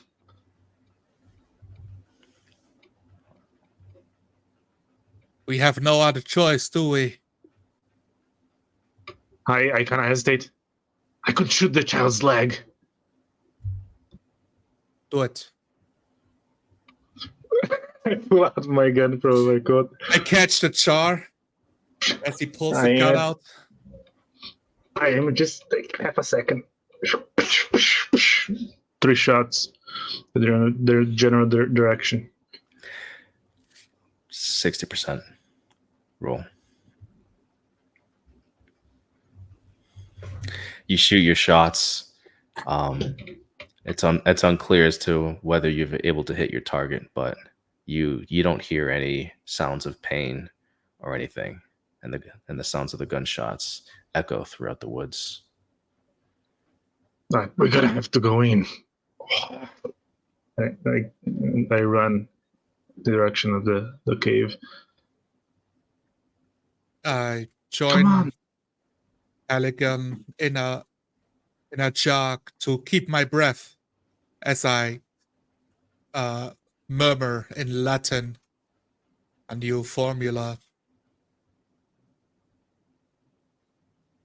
Approaching the cave, I keep yelling, You cannot survive on this body. You don't understand our biology.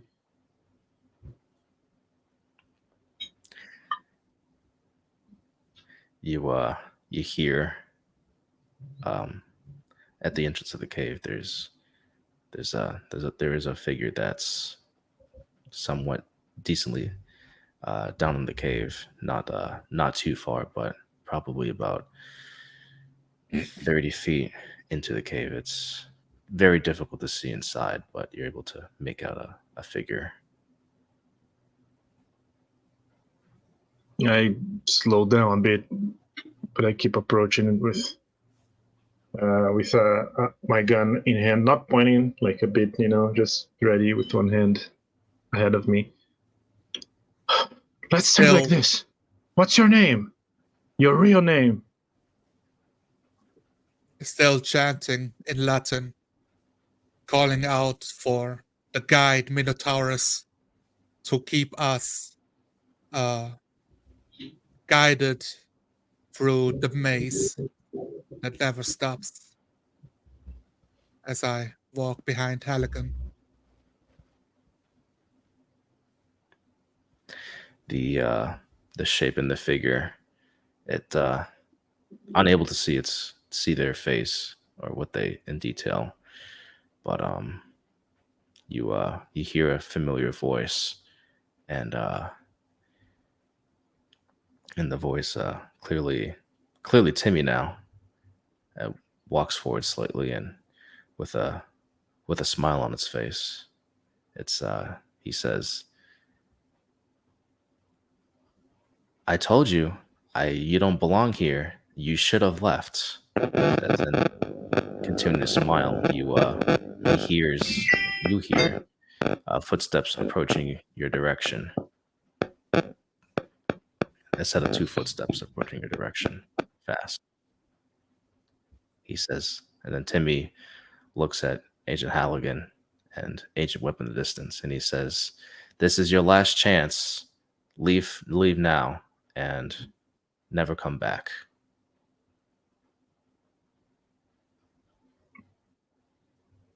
I aim at his legs once again, now closer. And a shot. Roll 50%.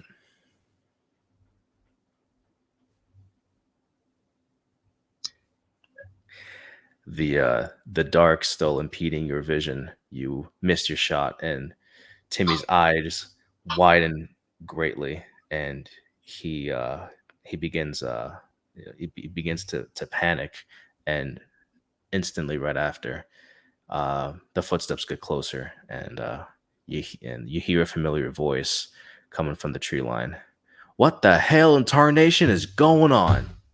And that's the voice of his father, Simo Hayes, and he seems to be S- running towards you fast with an object in his arms. Someone got your son. There's a communist agent. Come on, we gotta run after the kid.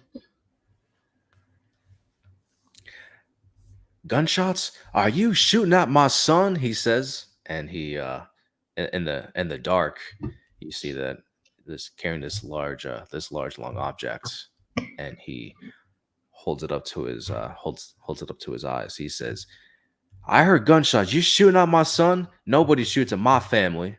And he I'm not your son. what's the meaning of this? He's ready to fire, but asking questions in the heat of the moment, trying to understand what is going on. As I run deep inside, I just keep yelling, "There's someone else. Someone got your son. Leave it to us."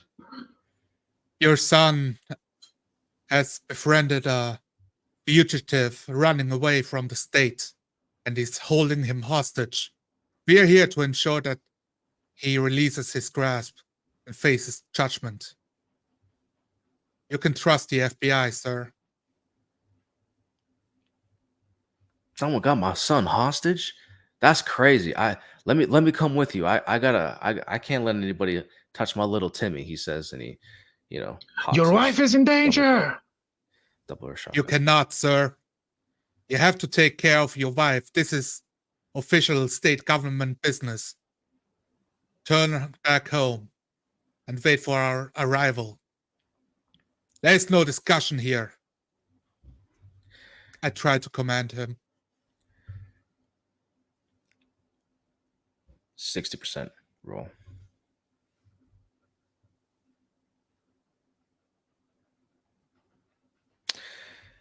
His wife comes into the scene. She says, What's going on? Are they shooting? I heard gunshots."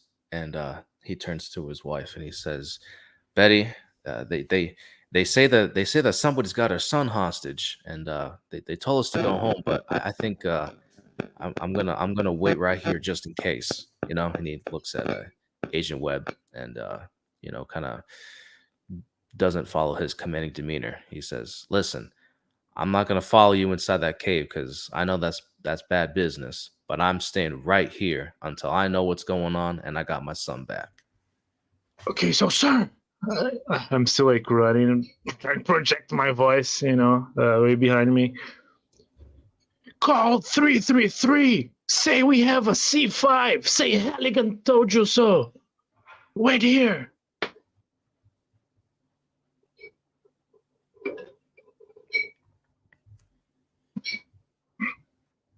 I turn and run after where the child went deeper into the cave. Now, both riding into the cave, seemingly as of suddenly, there's you're now find yourself to be in a place of darkness, yet there's a sense of warmth as well, and then followed by a sense of uneasiness. It's very difficult to see anything in this cave. In fact, at this point, you can't see anything at all with just your eyes alone. And this cave is a lot deeper than what you may have anticipated from the outside. Having I the slow down. ruby in one hand and a jar of Timmy the Bug in the other, I yell after Halligan. Halligan, does your flip phone have a torch on it? A bad one.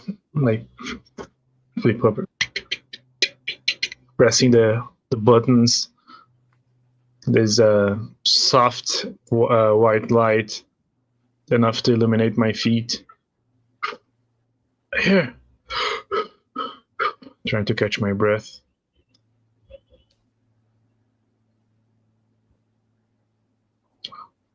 I analyze the cave floor. You look at the floor and you notice that there's at first it doesn't seem to be anything out of the ordinary, but you notice that there seems to be some sort of material on the ground.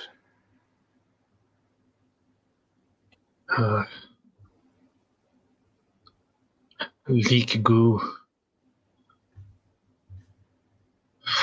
Still like grasping the jar with one arm. Can you try to hear him or see him? See as I approach Agent Webb. Holding the flip phone torch, looking around, closing my senses to feel the presence of a fugitive.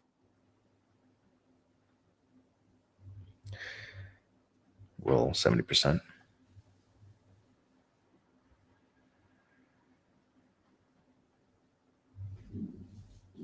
I feel something. It's angry. It doesn't want to be spotted. And it's really upset at me. I grab the flip phone and shove it at, like to the cave ceiling, like around, like kind of make it so that you can see the surrounding of this cave part. Getting a visual on the ceiling above you, you notice that there are these long-looking things, and they seem to be blue and about a foot long, hanging on the ceiling. I say, "Oh snap! It's the original family!" And immediately after saying those words, they you feel something land on your shoulder, and one of these bugs has landed on your shoulder. I instantly like what? Rush it off with the hand I have my gun. Another Steal falls. all movement. Another falls and lands on Agent Webb, and then another falls, and another falls, and they begin plopping down and falling from the ceiling. Keep running! We have to get to the child. There are too many for us. I run, squashing some bugs under my feet, trying to shake off the others from my vest collar. I like a machine. I just, when I hear the words "run," I start running after the child, crushing. This way, this way. Oh, this way. There's only one way. It's a cave. I can hear my feet. Running down the cave, running past the blue centipede-looking bugs, you finally come across a part of the cave that seems to split into a path on the left and the path on the right. I stop, kind of sliding a bit. Oh, my mouth, my big mouth.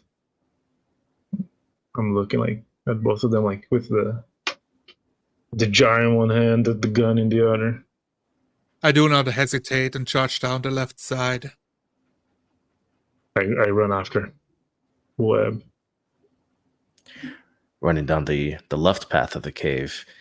You begin running down and running on soft material, something soft and squishy beneath your feet, and the walls also have the soft squishiness to them as well. Yes, Halligan, this is 100% a different dimension now. Something came to my mind. If the kid's ahead of us, he's gonna get out first, and due to time dilation, he'll be there for like what, 1 month? We'll be the missing ones. You all of a sudden you hear something deeper in the cave, as if an object or something or someone has fallen, and you hear scurrying followed after. Over there. You heard it? Yeah. Running. I'm running, like kind of jumping, like giving larger strides as well. It's easier so I don't sleep on this weird cave floor. Getting very tired. Still like holding tight the jar.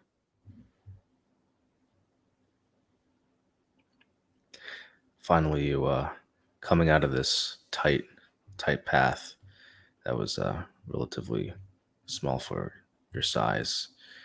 You finally come into an open clearing inside the cave. The walls have widened and the ceiling is raised, but it's difficult to make out the area around you with just the light that you have. Wait a second. He cannot. If we can see, he can see, man. He's in the child's body.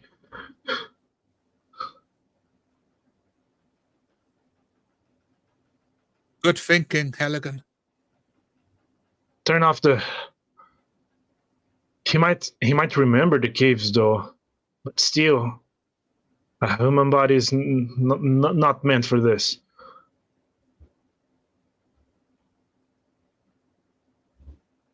They yell out into the cave. We will not stop chasing. Release the child and you may yet live. I yell, do you know what a nuke is?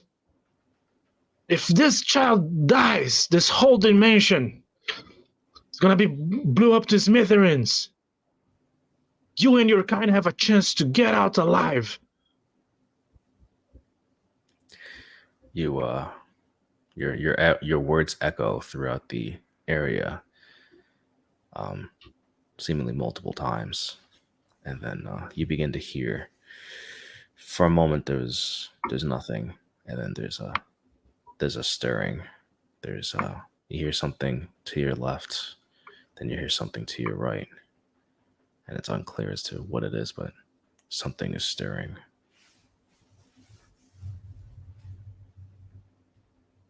I point my gun in that direction. My hand shaking slightly, putting my other hand with the ruby on it to support and steady the aim. Who goes there?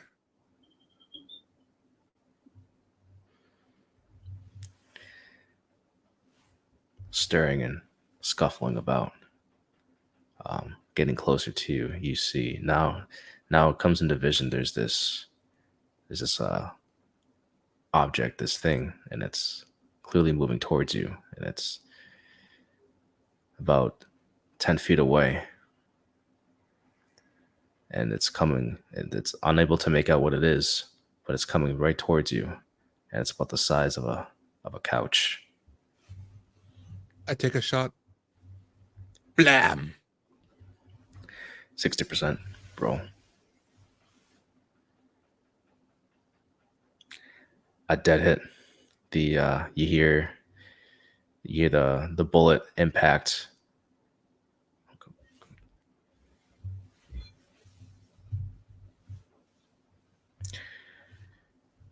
You hear the bullet land it and find its target.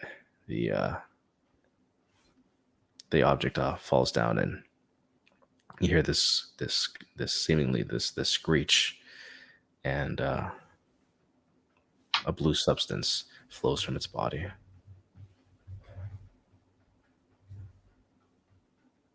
Come back! Come back with the original body. Otherwise, we will exterminate this putrid bug race of yours. We'll come with the heat of 1,000 suns. I approach the couch and roll over whatever this mass is, looking if it was a warped version of the child or a clue that might help us. You see that this is one of those blue centipedes, like in the jar, but much bigger, the size of a small couch. After yelling and approaching the thing, I'm like, oh no, I think we killed their young, man. I think we stepped over their young. Yeah, this appears to be one of the parents. We might be dealing with a child, and it wants parents? Maybe. Oh I no. don't think yelling at it will give us any advantage here. You killed it. You might have killed its original father. Or mother, or whatever. I kick it over, like whatever these things are. You hear scurrying and stirring around you, and unsure as to what direction it's coming from. You hear something begin to approach you.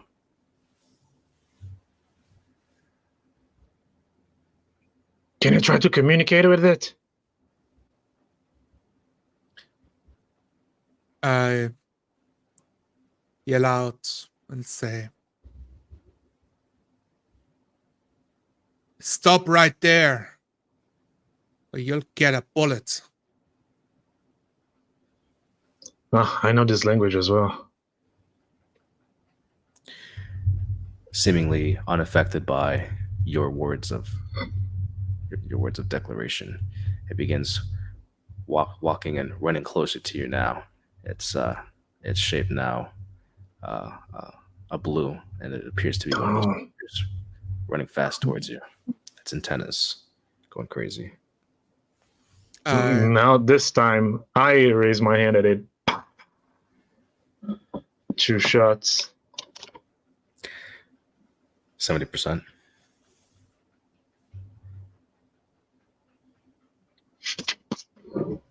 Right on target.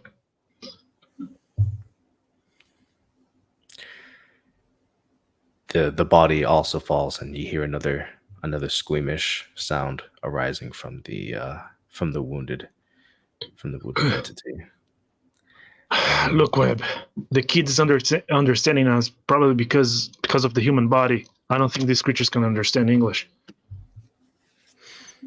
Suddenly, you hear off in the distance, "Stop! Stop! Stop!" And you hear footsteps running towards your direction.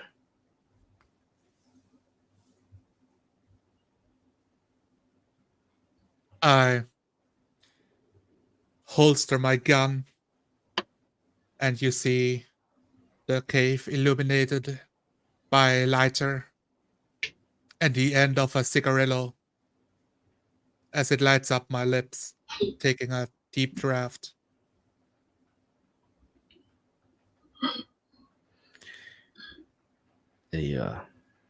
Coming into view, now much closer, you see a familiar figure. It's Timmy. And he says, "Stop, stop. What are you doing?" And he walks over to the wounded blue centipedes.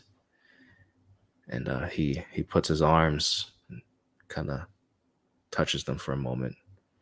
And he looks at the wound, and he looks at you, and he says, "What are you doing? Why? What have you done?" We can patch him up. I bluff.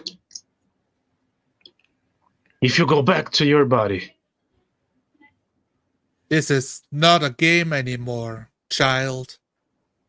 You entered our territory, and we are here to make sure it's defended. Release the body, and we can take care of your parents. But the cave will have to close. Timmy looks at the giant two wounded blue centipedes, and he looks at the one in the jar, and he says, "Is that all you want?" that's all we ever wanted since day one, kid.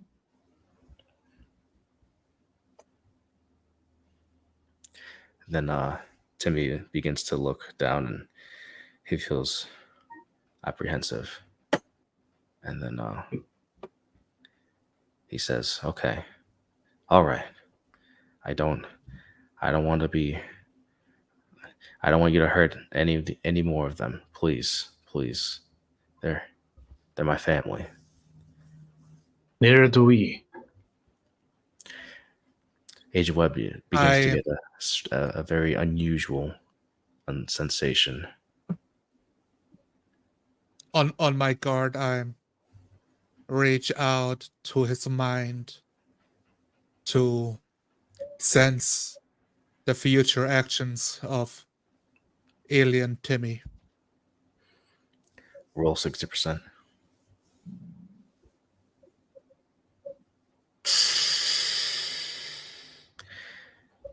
In your mind, you see two figures that are facing a smaller figure, and behind those two tall figures, there are these giant, long-looking blobs that approach and sneak behind them, and fall on top of them and engulf their being. I'm sorry, can you repeat that last part? You see that these two, in your mind's eye, these two beings communicating with a smaller being. There are these two blobs that fall on top of these two tall beings and envelop them.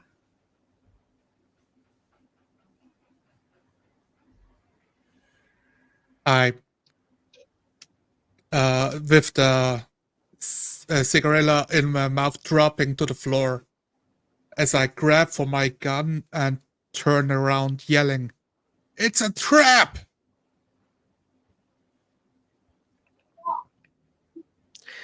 Timmy's eyes widen, and then he looks behind you, and he says, "Now!" And two more, these blue centipede, giant looking blue centipedes, now the size of a small car, are rapidly approaching Agent Halligan and Agent Webb.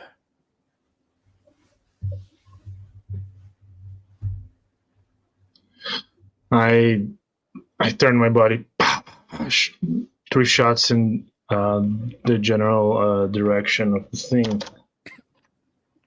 Of one of them. 60%.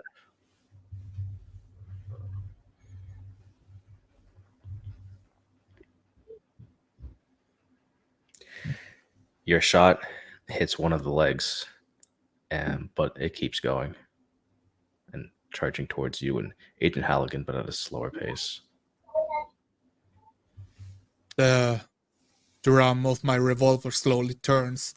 Click, boom, as I take my shot.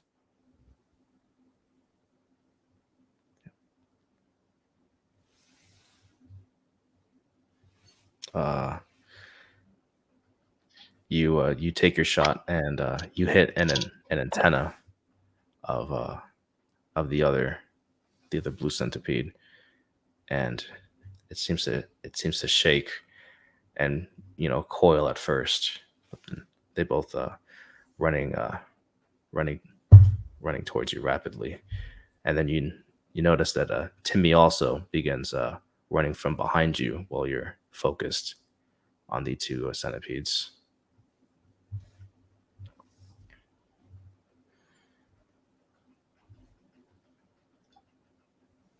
I shoot once again at the one that I've hit before, and I yell, me shooting. I think we've lost this one. 80%.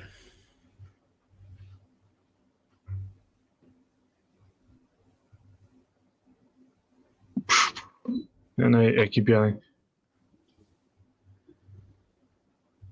I think it's a goner, man. The blue centipede squeals and rolls over from the direct hit. Its legs frantically reaching and moving. Slowly comes to a still. I try to steady my gun arm at the other centipede, visibly shaken, and the scratch wounds from the elbow, making it difficult, and yell out defiantly, "We do not negotiate with terrorists! Blam!"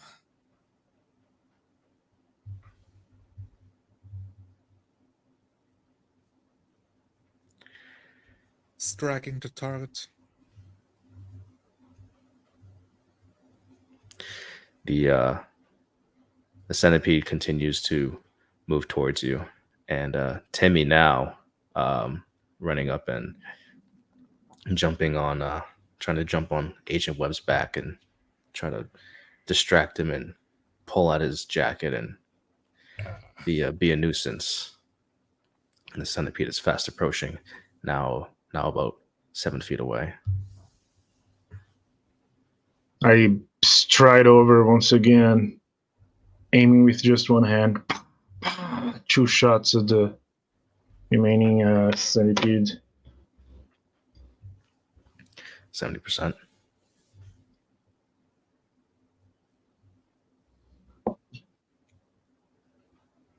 Managed to hit the creature, make him squirm as blood, as this blue goo leaves its body. Drop on your back.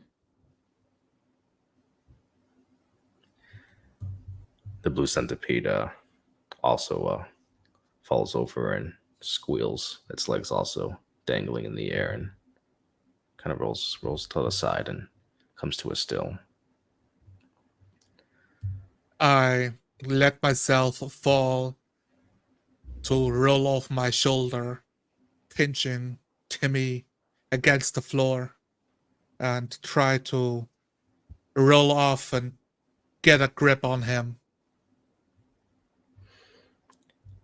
60%.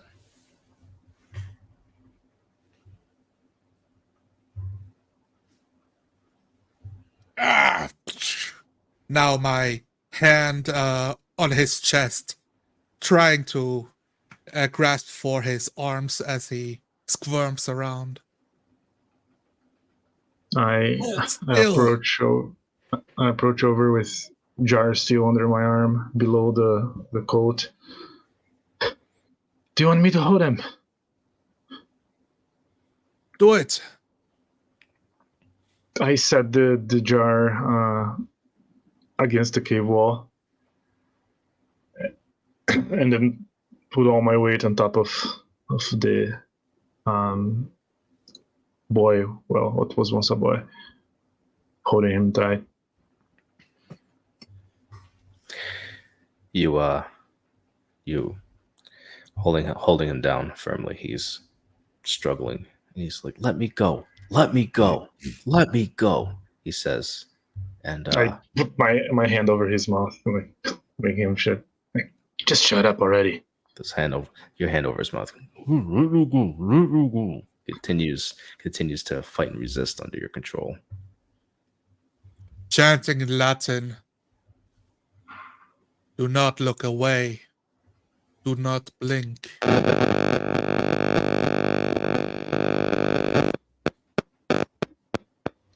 Stop your actions and enter the ruby sea. Submerge. Obey. Holding the crystal out in front of his eyes. His eyes widen and he looks at the crystal and he tries to look away. 70% roll.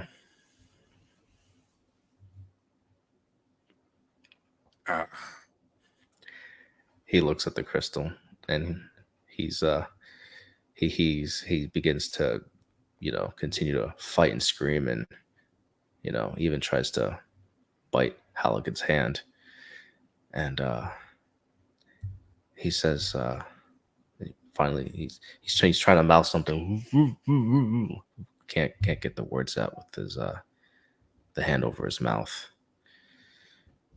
A twinge of desperation in my eyes, like biting my tongue.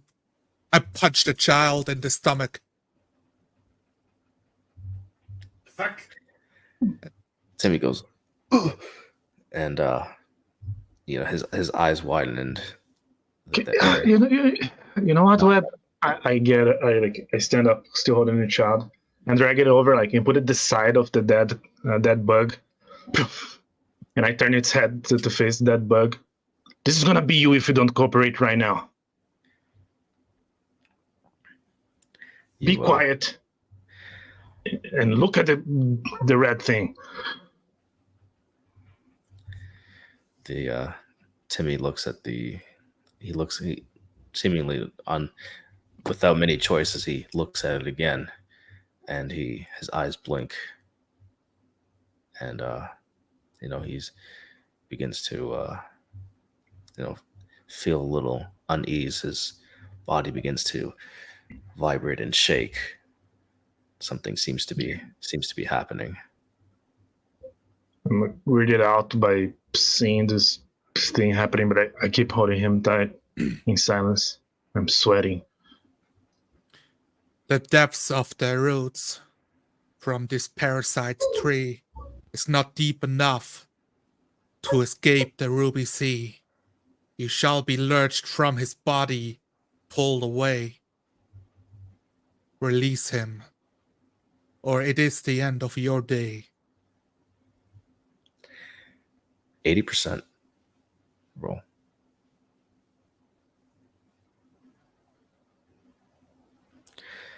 Timmy's eyes, they widen, and seemingly there's a flash in his eyes, and he leans his head back, and you hear this.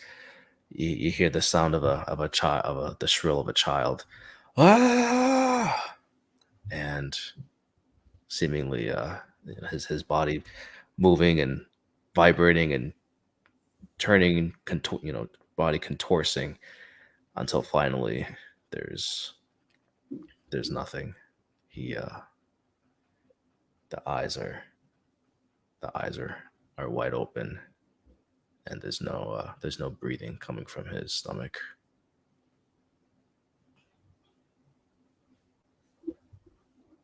Wait, we must open the jar. I must do the transformation now. I let go of the body of the dormant child. Get the jar. Shh. Do I open it now? Yes. We cannot bring a coma child to their parents with a fucking boomstick in their hands. Good point. I start my Latin incantation for the body swap. Embrace the sea, little Timmy. Do not fear what you do not understand. Take my hand and I will guide you home.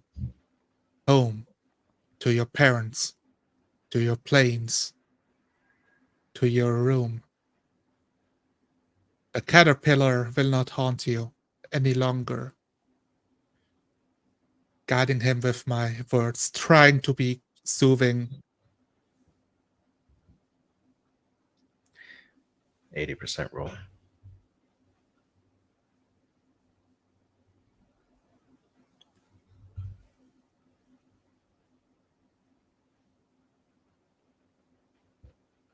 feeling the caterpillar going limp and slightly curling up. I then hover the crystal over the child's body and release the smaller, childish soul of Timmy, a white waft illuminating the cavern walls as it moves into its mouth.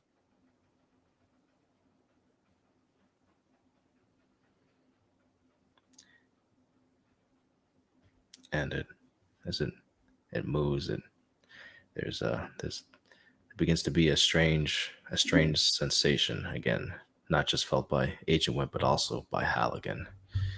There's a feeling of something shifting, something as if wheels are turning, as if the atmosphere is now different. Maybe even the air seems to be different. And it seems to be coming from the body of the child.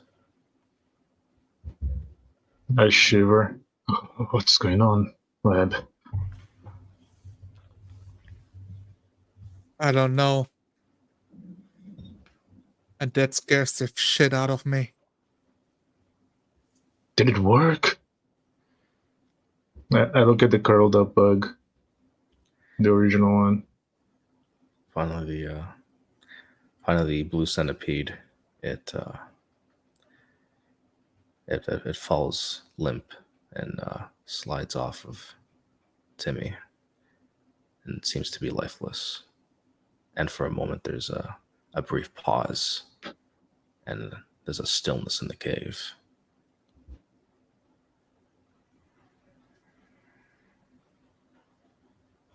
Put my hand on Timmy's chest.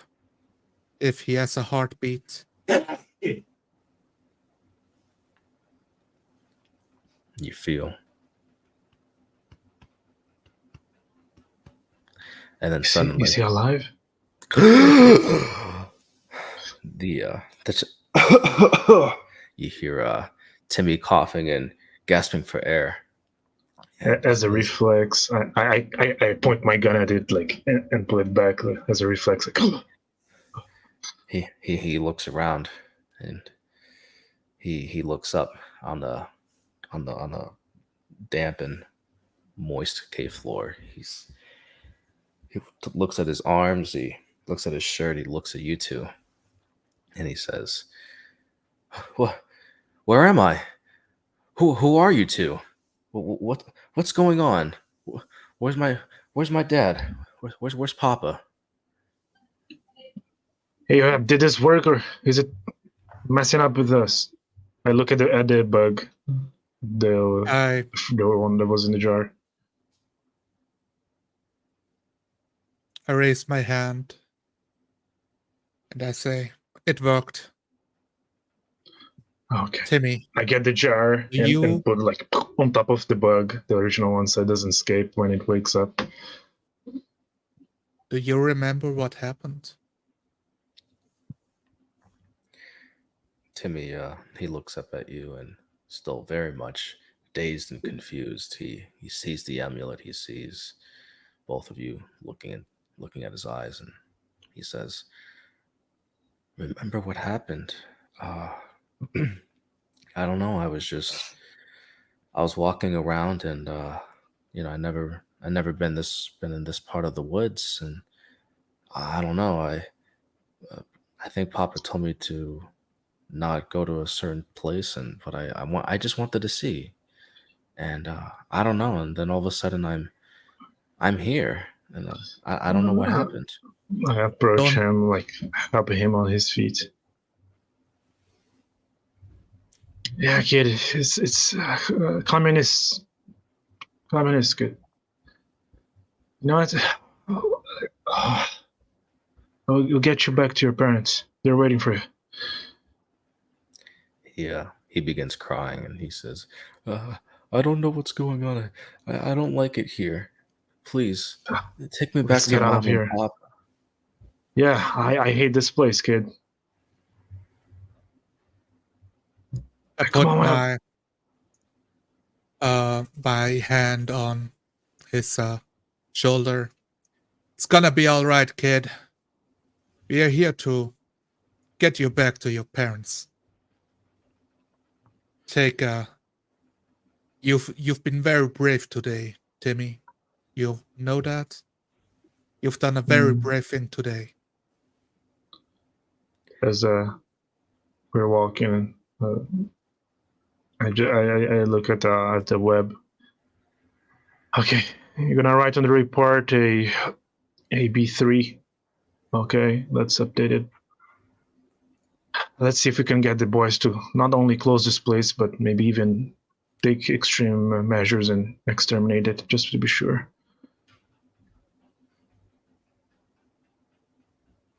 The jar in my hands as he's holding Timmy with the bug inside, looking at my ruby, now devoid of any souls.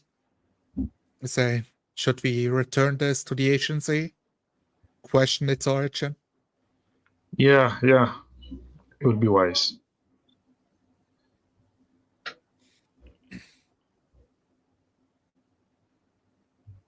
I just awkwardly hold it as I have no pocket big enough for the jar,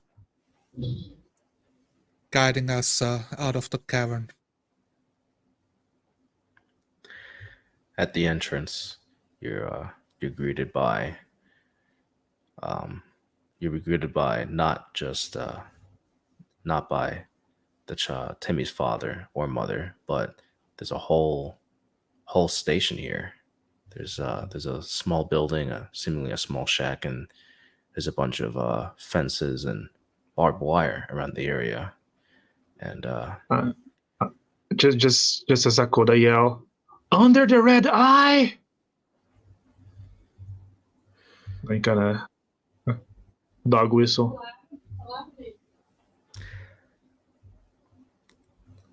the just with those words alone, the a spotlight that was shining on you and Agent Webb is now removed, and you see a small group of people, seemingly soldiers, approaching you, and you, on their patch, you can see that there's the D.I.A logo with the red eye on it, and a soldier walks up to you, Agent Halligan and Agent Webb, and they say, "Are you Agent Halligan and Agent Webb?" Yes, under the red eye. My code is 7038. I started like spitting a bunch of info that only an agent would know. Affirmative. Excellent. And that's is that Timmy? Is that the subject? Yes, that is the civilian. Good. Come with We us. got a specimen. We got a leak specimen. And I just We figured as much. Come with us. We'll show you the way, and they escort you into one of the buildings on site, and fade to black. And that is where we're going to leave it for now. Hey, sorry for hasting things up at the end, but I have like little time. No, it's totally fine. Totally fine.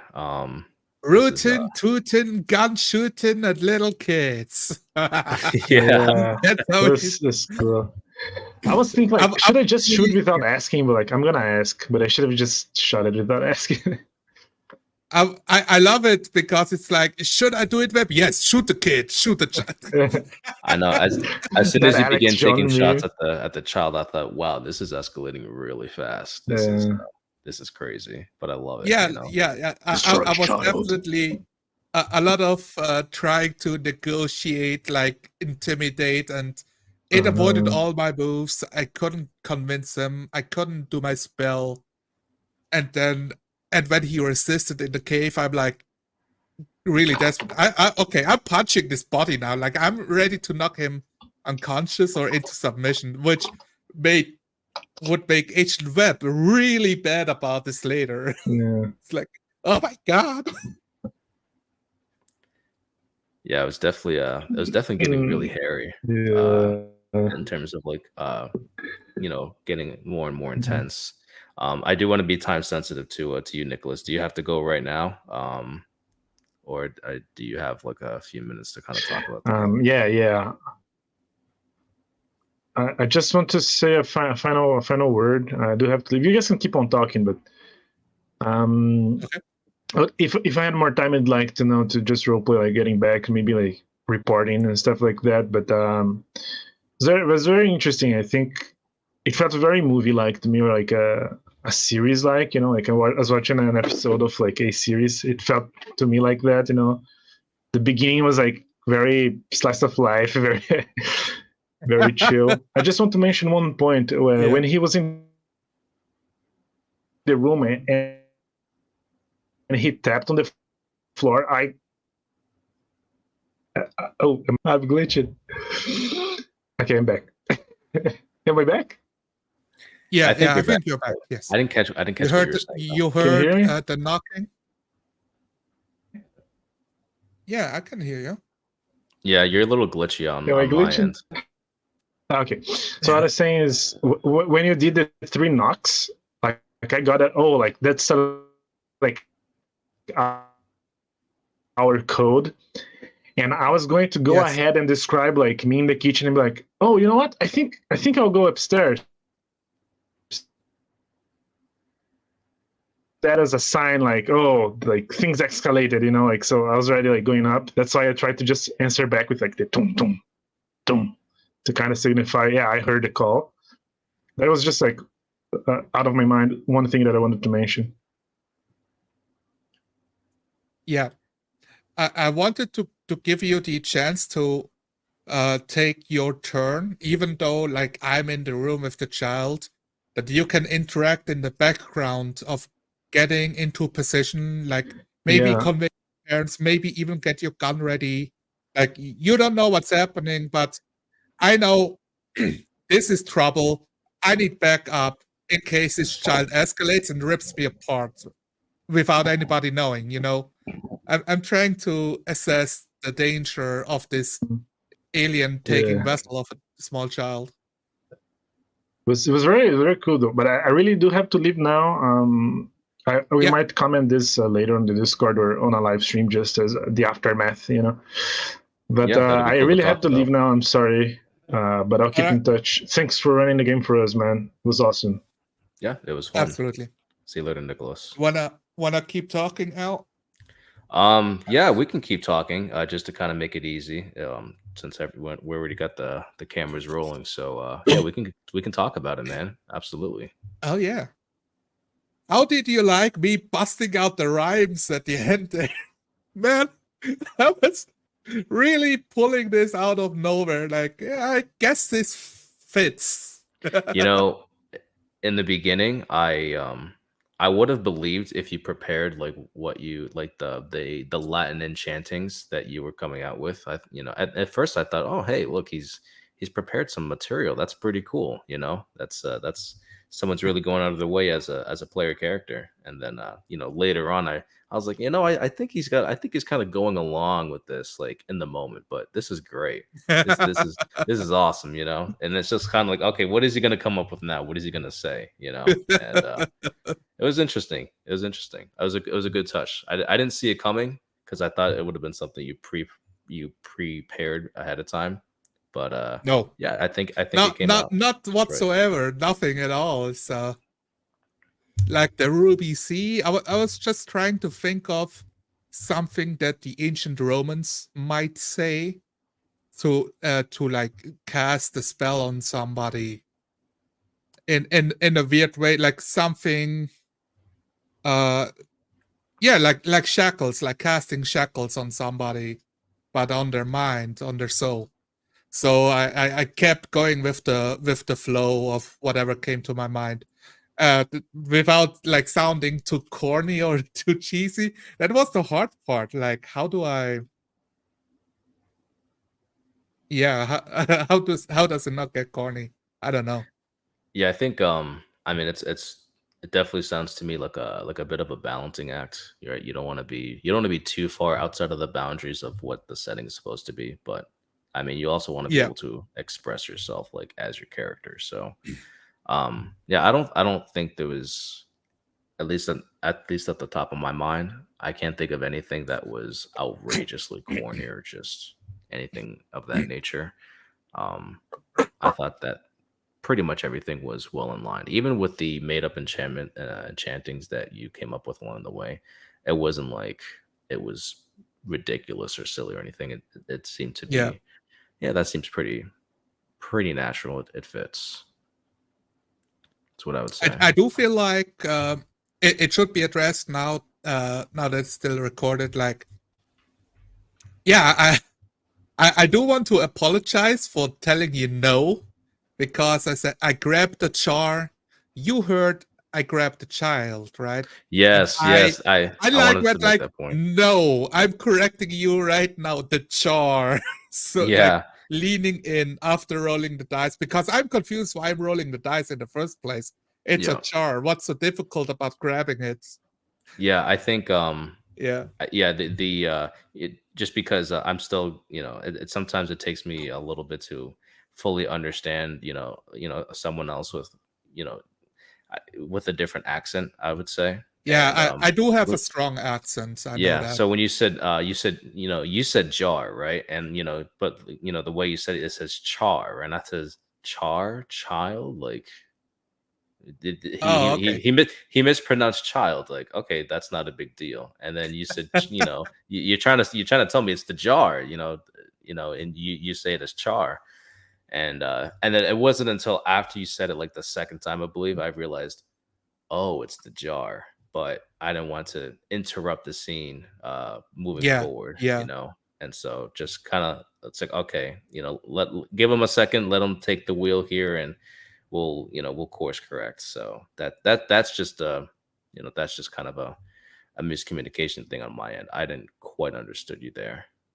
It's um it's yeah, it's both, but it's definitely like, because I was really put in a spot of, well, this is like a critical moment of trying to save, like, what, like, save the child, grab the jar, being able to handle these elements, because if I don't do that, the jar could be hidden there forever. Like, if we both die, like, the parents don't find out, they never, like, or we cannot secure the soul of Timmy later on, type deal, because the jar gets lost, or like we are gone for a month, we make it back, and then there is no jar. It got thrown out at some point. It's like, oh, so I felt really compelled to correct you, and I don't know if I should. Like, I feel like I should not do that. Like, go with the flow of trying to grab the child, and instead, what I should do is get the jar with the bug from the, what was it called? The closet? yeah, it was in the Like, closet. yeah. Yeah, I should have done that. Yelling at Nick's character to do this while I try to, like, grab the child, wrestle with him, like, chase after him to keep the natural progression flowing instead of retconning it. Yeah, I think that was a decent choice. I mean, yeah, coming out of that, trying to, me, hearing that you're trying to grab the child, but you're really trying to grab the jar. And I think the way that it played out, I don't have any issues with it. I think, Yeah, it was just a little speed bump, and yeah, we yeah. just kept going, which I think is perfect, right? Nothing, no game is going to be perfect. There's always going to be a little bit of turbulence. Um, Absolutely. but yeah, I thought it was fine. I don't think it was just like a hiccup, and then we move on type of thing. And yeah, Yeah. I think we did pretty good, just kind of sidestepping that and moving forward. I really enjoyed all of your characters that you've created for this. The agents, like, hyper caffeinated, always like 12 cups of coffee per day, deep and just like vibing out at work. The director, it felt very colorful. I liked it. Yeah, I wanted to really give them a general feel, you know, make them feel grounded in reality, but also they have their own characterization, you know, just enough to flesh them out. Not everyone's cookie cutter. And you know, Yeah, what would make more sense than, you know, something like an intelligence agency, right? Everyone's going to be having a high workloads, long hours. You gotta yes. drink your coffee. That's just how it is, right? You got to perform at a high level. So it made sense. Yeah, and that was something like I didn't think about it until like at the very start when I was like, oh, yeah, I'm puking over the toilet. Like I'm feeling miserable. I'm having this huge headache, maybe because of the big crash in New York or something else, like influences of voices in my head all the time. So yeah, I was trying to have it up like, no, I do not have it together, but I'll take some pills and do it anyways.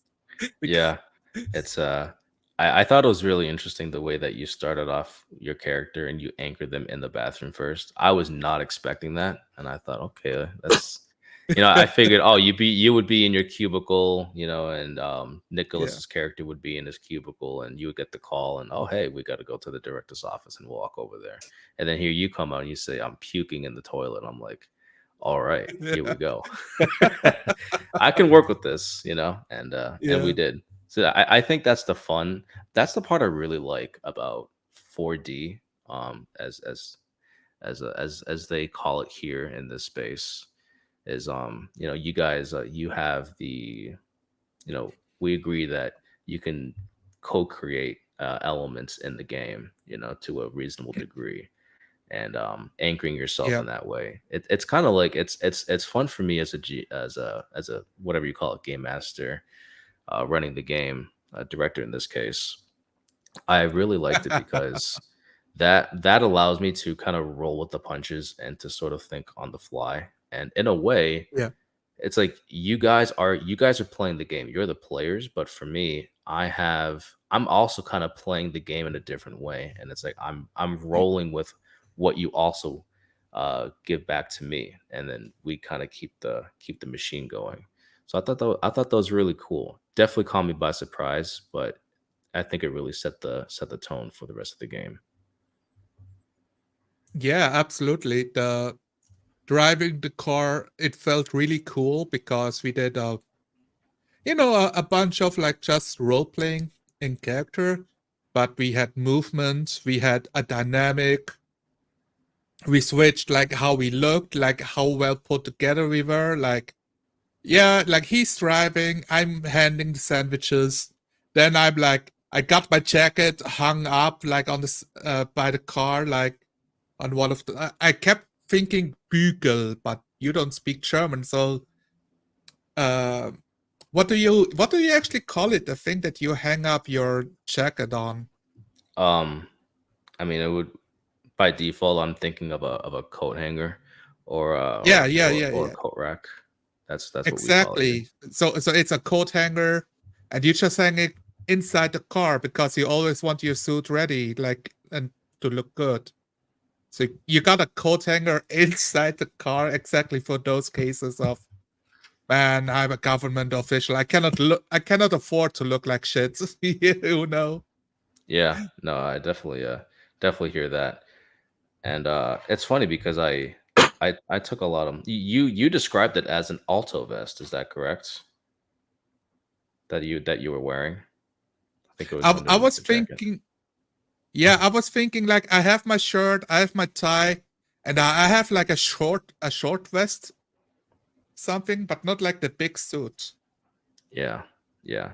I as you guys were like describing things like that, you know, what kind of jacket you're wearing, the vest that you're wearing.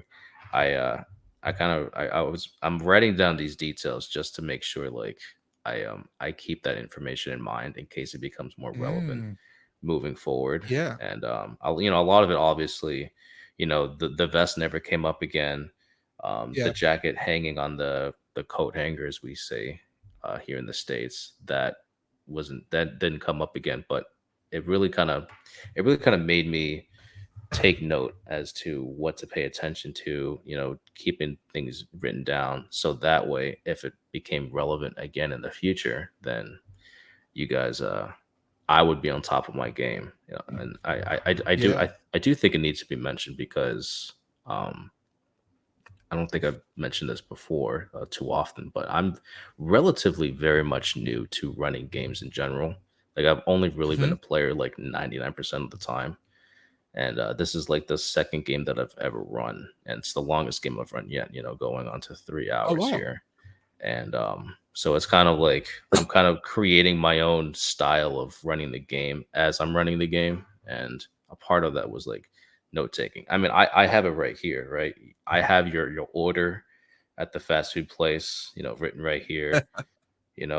Double steak coffee, milk and sugar number 4. Just like just to really maintain the continuity of the world here. And yeah, this was fun. I really enjoy this. You know, um, Absolutely. there are definitely aspects of the game that I felt like this is definitely something that we should or we will talk about later on. Some of those things, like I think they kind of alluded me, but we've already addressed some of those here, such as the child in the jar. I was at some points, I think I was afraid to describe my successes. Like we said at the very start, yeah, Hmm. player describes the success. But I'm like, oh, I'm shooting at this alien. Should I really describe the effects a bullet has on an alien body if I don't know the alien? I know it's a success, so I'm probably wounding it. Because you asked for a roll, which means a roll means I have a chance to succeed.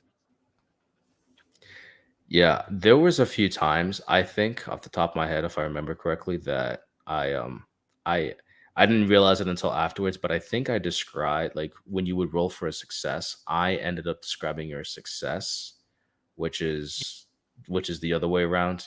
I describe your failures and you describe your successes. And I think like as running the game, I forgot about that. And I think I did describe a few of your successes a few times, which is kind of a note Yeah, to self for me. So my it's apologies. both. Oh, it's totally fine because I think I did that thing of waiting for the game master to tell me how the success looks like because that's how every other game runs, right? Like if you say, "Oh, let's play a role-playing game," the game master says everything and you roll dice. And so it's a harder habit to break out of. Oh, I succeed sensing the child. How do I describe the success? You co-create how that looks like.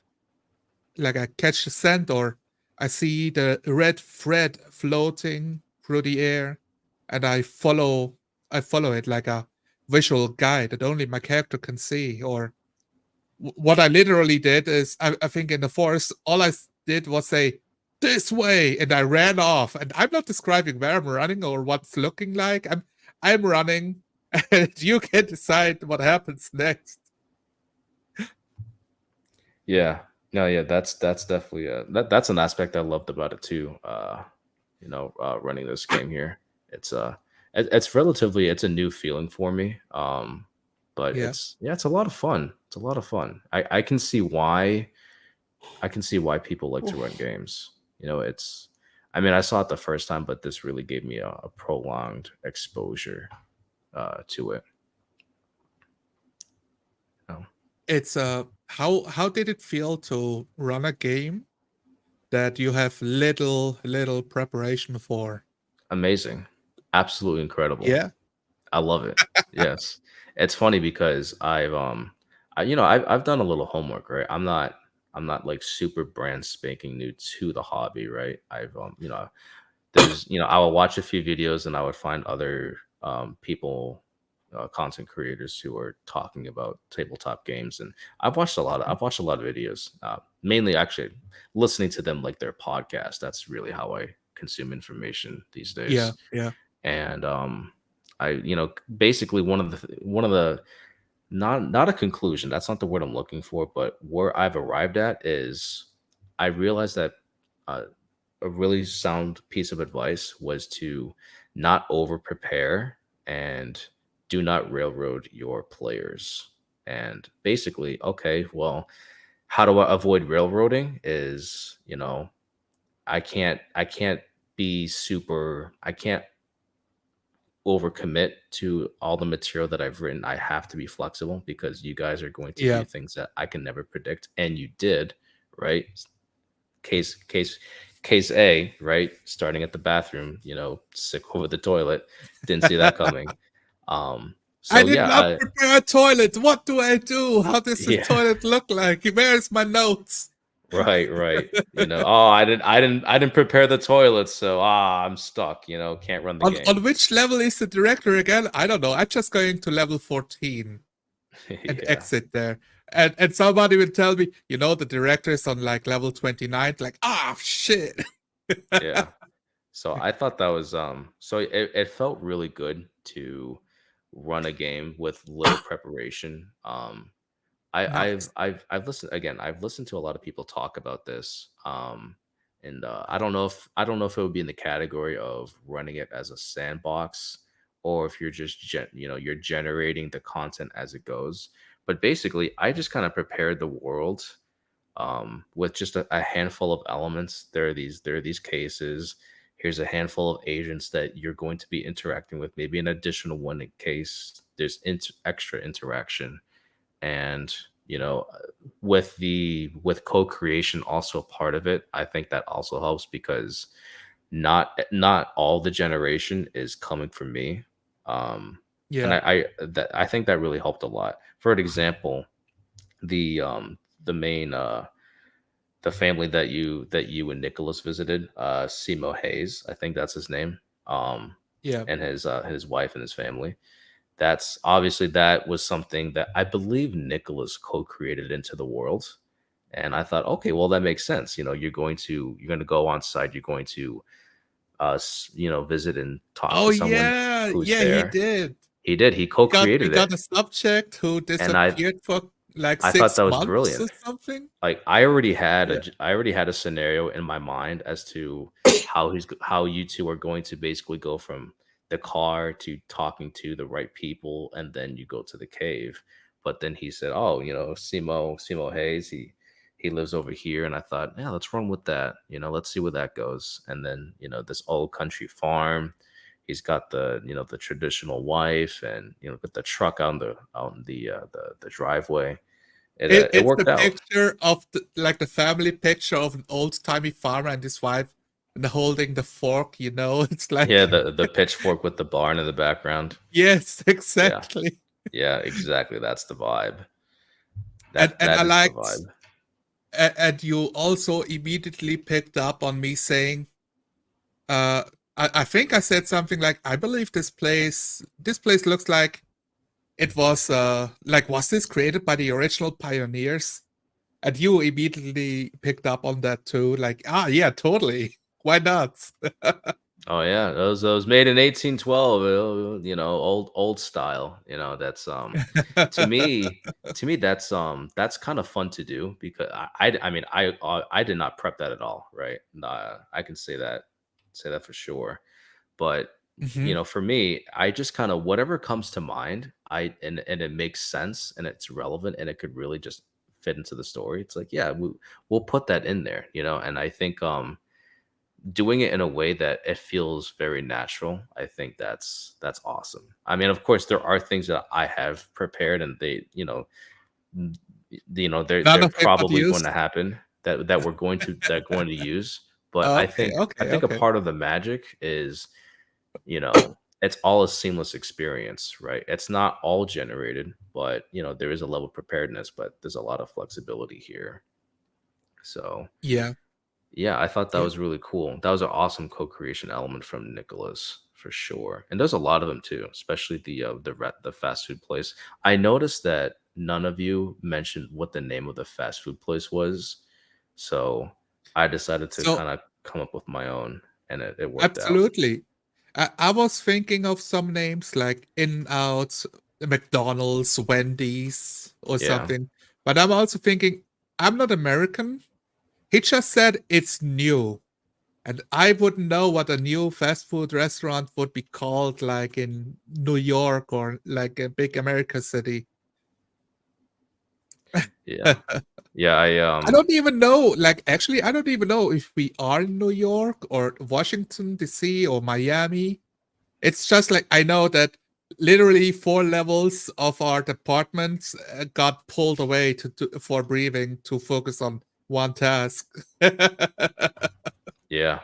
Yeah, I think yeah, that was never specified in game, which I'm totally that's just fine what with it is. that. Yeah. Yeah. Yeah. I mean, obviously there is a location. It just hasn't been mentioned in game. Maybe the details will be Yes. revealed later on. Can't reveal all the magic, but We go yeah, back to our secret base in Hawaii as we. and Hawaii's a nice place to have a secret base. So Absolutely. why wouldn't you? How did we reach America in a car? Well, that's magic right there. That is magic, right? We fast forwarded through the ferry. We fast forwarded through this and that. Yeah, That's yeah. and actually I do want to talk about a little bit of the car ride because I thought I kind of handled this in my own freestyle way, right? Um it was established that it was going to be an all-day trip. I'm not sure either if it was you or Nicholas who established, oh yes, it's going to be an all-day Yeah, endeavor, right? I didn't, yeah, that was I threw this that the in. distance was co-created, and I was like, okay, I can roll with that, right? It's going to be an all-day thing, and no time has been specifically stated, so I that gives me some flexibility.